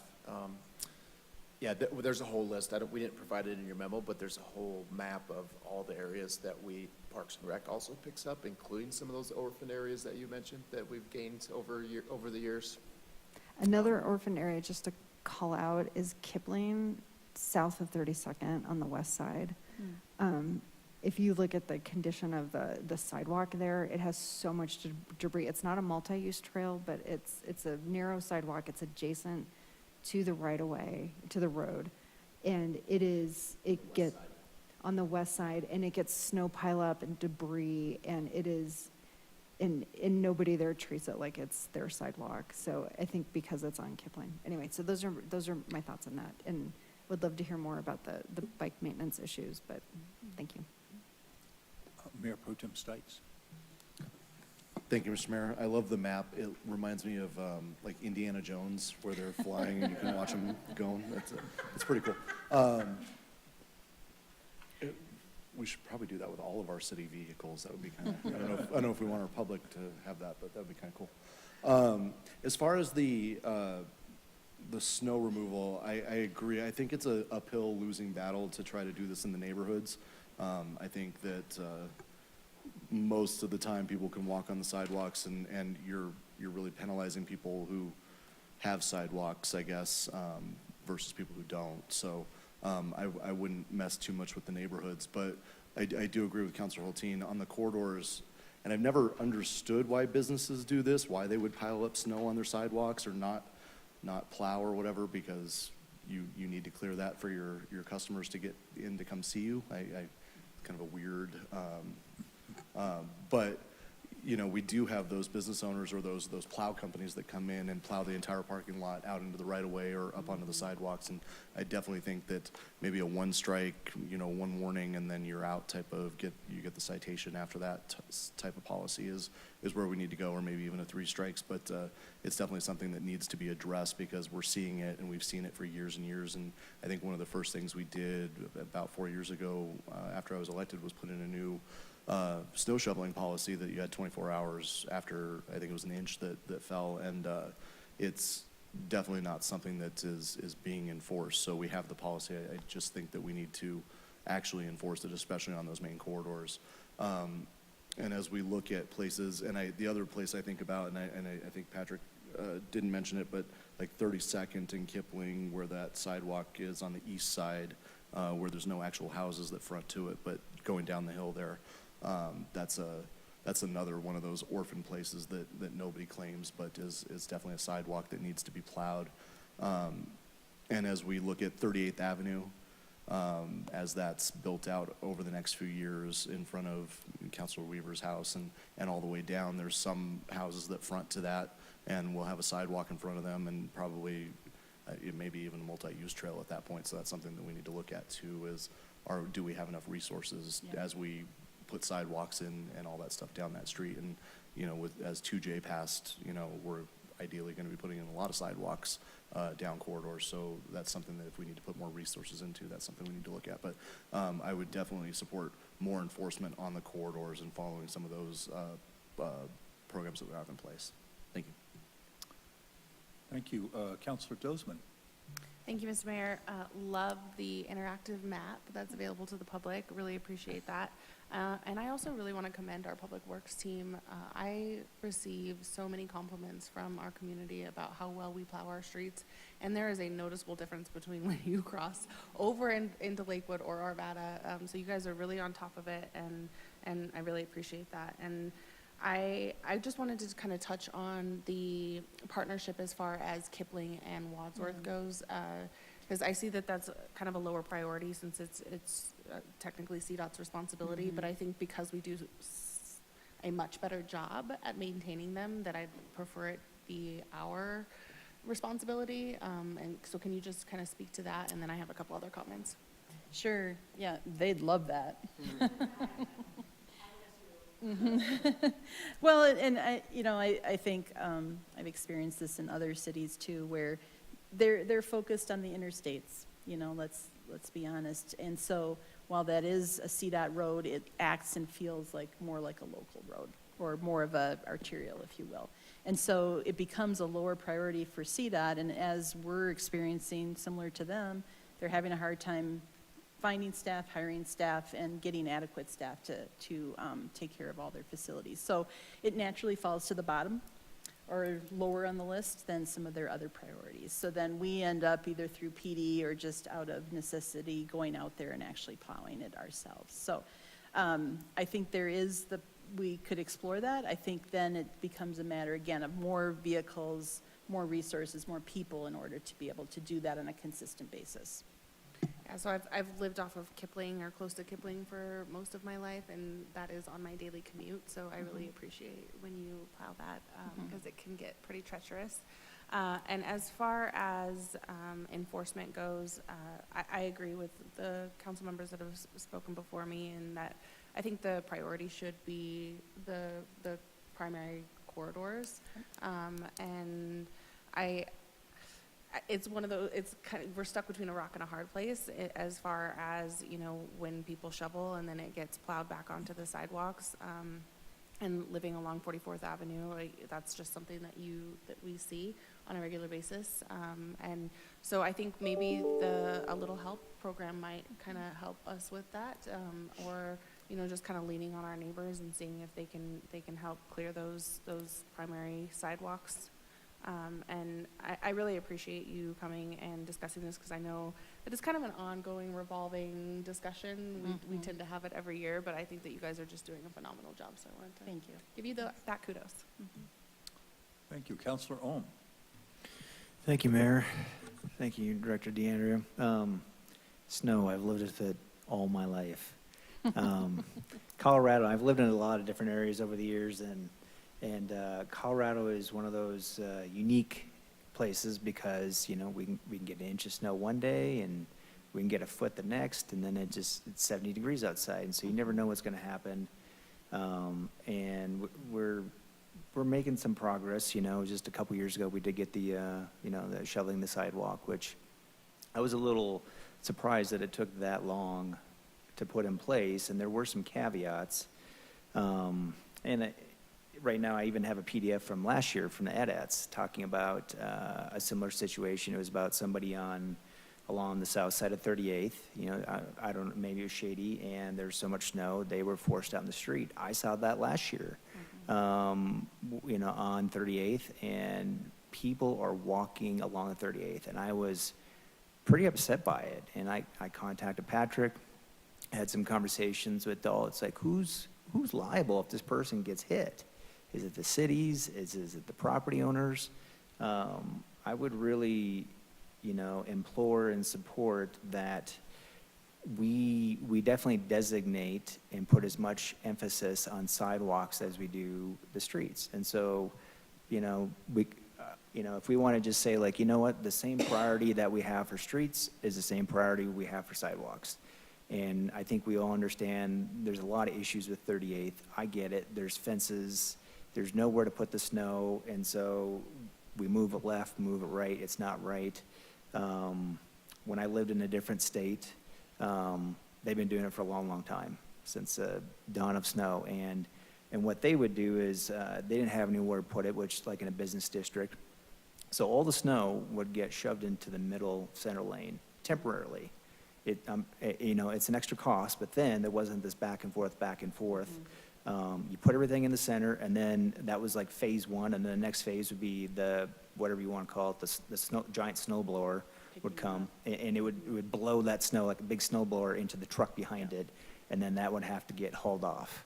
And so it's a different tool, but at least it's like that snow, you just had to, because it snowed so much, and it was a different state further up north, and it wouldn't melt, and so that's what you had to do. I would be in favor of that, because even if we just, you know, use the heavy stick and said, well, anybody along 38th, you know, we're going to ticket if you don't put your snow. I see some people out there, and there's nowhere to put the snow. They're going to have to bucket it or something somewhere else. There's no place for it. And I think we just, you know, we live in a civilized society, and this is something that we may just have to consider. I do think that other than those priority streets, you know, do we all want to be policed all the time? No, but I do feel that, you know, there should be something. There's a little bit of fuzziness with the, you know, the 24 hours, and you know what? It's standard everywhere. And I've lived in another city up north in Colorado, and I learned and I've said this before, I learned very quickly that I was up in Fort Collins where my landlord told me, Scott, you need to shovel the snow or you'll get a ticket. I was gone for the weekend in Denver, came back, all the snow was shoveled. I had a ticket on my door for $100. It didn't happen a second time. My landlord got notice, and I made sure that I was on top of it. And I understood. I mean, that was the teeth. That was the teeth of getting that ticket. Because once I got that ticket, it didn't happen again. I wish everybody, you know, would shovel. And if we really want, and I've said this before, if we really want to be an inclusive community, you know, we see older people out there, we see people in wheelchairs. We really got to work together and just, you know, both. You know, we need to have tools, we need to have communication. Sometimes we got to write tickets to get that message across. It's like, hey, we all need to, you know, pick up a little bit of snow every now and then just so we can get by. But I feel really strongly like these priority corridors, you know, we need these to get to the grocery stores, to get to, you know, our markets, to get to the post office. And I'm supportive of what those solutions might be, but I really, really do not want to see another winter where I see people out in the street up to their knees in snow, and I think to myself, this isn't some rural area. We're a suburb surrounded by other cities. You know, I know we can we can find a solution to this. So that's my thought on that. Thank you. Thank you. I'm going to go with Counselor Snell. I'll make it quick. Thank you, Mayor. This is very timely. Counselor Hoppy and I just received an email from a resident that lives off of 29th. And I think one thing that Counselor Dozeman brought up earlier, property owners of commercial properties, especially those that seem to not be easy to get a hold of. This email was basically there's photos of not shoveling, and it's kind of like, that's just expected that those are not shoveled. So, I guess my question, since I don't know this, does that enforcement falls on PD in general, or CSOs, or? Yeah, so sometimes, if we notice that people, not so much the sidewalks, but if people have plowed out into the street and it's pretty noticeable, we'll make them aware of it. But it's CSOs either usually responding to phone calls or going out and such, not necessarily, scouting to look for properties that haven't shoveled. But it's completely, within police, not really within Public Works. Got it. Okay. Thank you for all this. This is great. Thank you. Counselor Larson. Thank you, Mayor. You probably know I'm on the HOA in my little community, and the single biggest expense that we have during a winter season is snow plowing. No matter how you look at it, you're going to be spending a lot of money to remove snow. If you have a big snow year, you're spending more money. The biggest concern I have when we talk about shoveling sidewalks is it's even more money.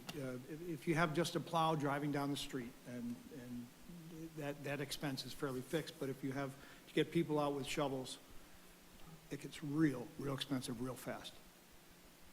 The concern I have about commercial properties is that often, I'd be willing to bet you most of them don't even know that their plow drivers are pushing snow out into the street, and that's causing a problem. So there would have to be, I would think, some form of communication and discussion with property owners that have responsibilities for parking lots to let them know that there's a policy in place, or something has changed. Likewise, for residential, I think if you asked 9 out of 10 people that have sidewalks in front of their homes, they are not aware that they are required to shovel snow. So that would be, before we start talking about ticketing and fining people for not shoveling, I think the onus is on us to make sure that they understand that there's a policy in place, and this is their responsibility. And then I guess the question of enforcement for me becomes even enforcement, because it's a big city and there's a lot of sidewalks. And if you have a neighbor who doesn't like his neighbor and he's calling up and saying he didn't shovel his walk, but 2 blocks away the neighbors are all happy with each other, and so nobody gets called. So the concern I would have there is that the enforcement is even for everybody, all parts of the city. In District 4, there are many streets, especially even on the busy streets, where you simply don't have pedestrian traffic that you would in other parts of the city. So I think that needs to be under consideration when we talk about things like plowing sidewalks. And that's about it. Thanks. Thank you. Yep. Maria, it looks like we're going to be building a lot more sidewalks in the future. And I'm going to go out on a limb here and think that we're not going to make those heated sidewalks. And You are correct. are we going to, is there different equipment that we're going to need to acquire to address sidewalks? I mean, I would think that a pickup with a plow is not quite the right piece, and certainly the big machines aren't. Where we will be Yeah, at in that. Parks does have some specialized equipment that they use. They transition it from between summer use, some of those smaller little utility vehicles that they use with a Yeah, plow in the yeah. front and a cab then Yeah. that they can put on. So I think, to your point, and I think Mayor Pro Tem mentioned this too, as we build more sidewalk, I think generally the public, and I've experienced this in other communities that I've worked in, people are generally supportive of sidewalk as long as they don't have to shovel it. And so so you might say, sure, you can have the right of way, you can have part of my yard to build the sidewalk, but then you're putting an additional long-term burden on me as a property owner and then have the liability associated with that of slip and falls, all of that. So we may want to, and this is maybe a preface discussion to this, is looking at that primary roadway network of sidewalks to look where we would do some plowing in those cases. And then it would take specialized equipment and obviously additional funds for that. Okay. But still no heated sidewalk. No, I don't think, even 2J wouldn't pay for that, so. All right. Okay. Further discussion on this item. You know, we're blessed in Colorado to have a lot of sunshine that comes and helps us out on this. If you can just, you know, take a day or two with your grog and it'll help you out, so.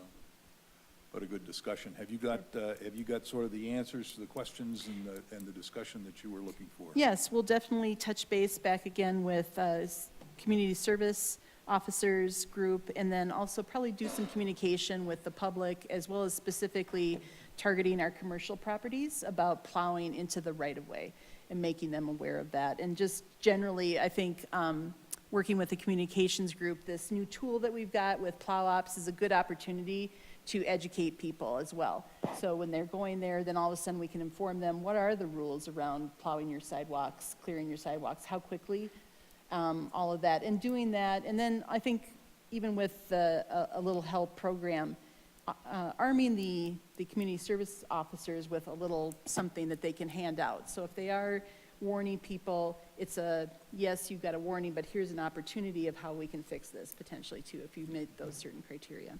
So we'll do that. We'll focus on communication, and then long-term look at more of a program to potentially clear sidewalks. Maria, I want to thank you very much for coming. Great presentation. Thanks for bringing your staff. Thanks for joining us tonight. You know, I think your little map is a whiz. I think that's really neat. There should be some way to have a little wager or something around where, you know, you know, so you can follow it around. And but I think that's great. And actually, I think it might be a good sort of advertising tool or enthusiasm sort of tool to get people more aware that snow's a problem on, you know, in the winter anyway.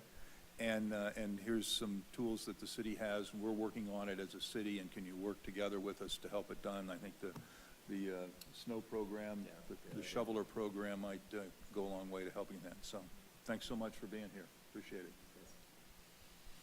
Okay. Moving right along here. So, going to my agenda, I think we're at staff reports. Mr. Goff. I will defer this evening. I have nothing else. Thank you. Okay, nothing from there. Well, elected officials reports. I'm going to start with my clerk right back here. I never get to see him, but I'm starting there. Thank you, Mr. Mayor. I'm going to be very quick. This flyer was placed on everybody's place around the table, and there's one in the back wall, on the back table. Cultural Commission, led by the lady who occupies every half of my head, tells me that the Cultural Commission bought every ticket to this Sunday afternoon's performance. Saturday. Excuse me, Saturday performance. Thank you. You actually read it. My wife told me today was Sunday, though. You do not have to remember or try to type that 900-character hyperlink that's in this piece of paper. If you go to the Facebook page of the Wheat Ridge Cultural Commission, you can click on that and reserve your ticket. I would urge you not to wait, because my wife is out walking neighborhoods anytime for these free tickets. Thank you. Okay, thank you so much. We've got our treasurers here. Do you have any good news for us tonight? Okay. All right, thanks. Well, good to have you here anyway. No good news, no bad news, though. All right. Elected officials, Mayor Pro Tem Stites. Thank you, Mr. Mayor. Local Works has Barstool Bingo tomorrow night for their fundraiser for Colorado Gives Day, 6 p.m. at Esther's. Local Works is also doing their Shop Wadsworth campaign. It's wrapping up on the 12th, so if you have been shopping Wadsworth, get all your receipts turned in. Those of you guys who joined us at Chick-fil-A on Thursday, that was a lot of fun. Also, the Lake Arbor Apartments, really, really impressive, affordable, attainable housing. They're really, really, really cool program they're doing there. And the tree lighting on Saturday was a lot of fun. Thank you for the city of Wheat Ridge and everybody who was there for that. And it was kind of a weird night. I think many of us were there. Peter Aguero went to his candlelit vigil, and he was a great man and had a great business on 38th for a long time. And I got to know him a long time ago when I was working at the tire shop, and I really appreciated him as a community member and as a business owner. So I just wanted to give my thoughts and prayers to his family. So thank you. Okay, thank you. Additional elected officials matters? Councilor Ohm. Thank you, Mayor. I'll be quick. Just wanted to say thank you last week for the Wish for Wheels. And we had some very generous sponsors, ECI, Architera, Intermountain Health. Want to definitely thank city staff, Director Karen O'Donnell and Brandon Altenberg. It was pretty amazing to see how fast everything got put together, the wonderful support of city staff. I was extremely surprised that we were able to get there, and the community turnout. It was such a wonderful, it was a beautiful Colorado day, you know, just gorgeous Colorado blue sky day. Seeing those little kids, and with my co-council member, or council member Schnell, we put bikes together with these kids, and I had some, you know, my kid that I helped, she was making me run circles, helping around that bike, and I was getting a little tired after a while, and I had to tell her, you know, I think it's time to go back to school, and your parents are going to have to help you with that, but I know that she and everybody there that day, we had really good memories, and before the day was over, Councilmember Snell and I forget her last name, Lindsay from Intermountain Health, was already asking like, hey, when are we going to do the next one? And so I think maybe you mentioned Pennington. It would be you know, another school that, and so there's definitely support. I'm working on that. We have a lot more lead time. Probably won't happen this winter. We'll wait for a really beautiful day, but just want to put that out there. Thank you so much for the city and everybody else. Councilor Hulteen. Thank you. I continue to get yelled at by the goats at Happiness Gardens when I walk by. In particular, Willie Nelson has things to say. I wanted to share, I went to the CC4CA retreat this last week, and we had a little happy hour afterwards with just like membership from across the metro area. And when I got to the little happy hour, Caleb Betzold was there, who had come from Wheat Ridge and is now sustainability up in Louisville. And then I saw Mara Owen, who used to be at then Wheat Ridge 2020 and is now been hired by Heather Geyer to be the first sustainability program manager for the city of Thornton. Or North Glen, sorry, I always get those confused. I had to apologize to the mayor of one of those cities for messing it up. I literally can always confuse them, and that was problematic when I was in real estate. Mayor Coleman, either one. Yeah, thank you. But it struck me while I was standing there, you know, talking to everyone and just seeing all the great things that come out of Wheat Ridge and get exported into other communities. So just an affirmation of we have great people doing great work here, and they sometimes move on to go do great work in other places. But there was a high concentration of Wheat Ridge greatness in the room. So that's all I've got. Thank you. Any more? Okay. I want to great to go to Chick-fil-A last Thursday morning. In the afternoon, we had the ribbon cutting for the Tabor Lake Apartments down there at the old Howard Johnson's. That's a really great project, and we're glad to have that workforce housing coming in. Saturday, I want to say that I was really proud of our community to be able to to come together for the tree lighting and a ceremony. Staff did a great job of getting that together and very festive, and we were able to honor Peter Damian and the vigil that happened across the street, integrate those two things together, and I think it's a strength of our community that we're able to adapt and be considerate and thinking about all the people that live in our community. We've got another ribbon cutting set up for this Saturday morning at 10:30 at Anderson Park to dedicate our new playground. So if you're able to join us on Saturday morning, dress up. I guess it's a dress warm day, but maybe we'll have a chance to shovel some snow before we go. So anyway, we will be back here 1 week from tonight in a regular council meeting. Is there any more business to come before our study session? Seeing none, we will stand adjourned. Thank you all. Safely home.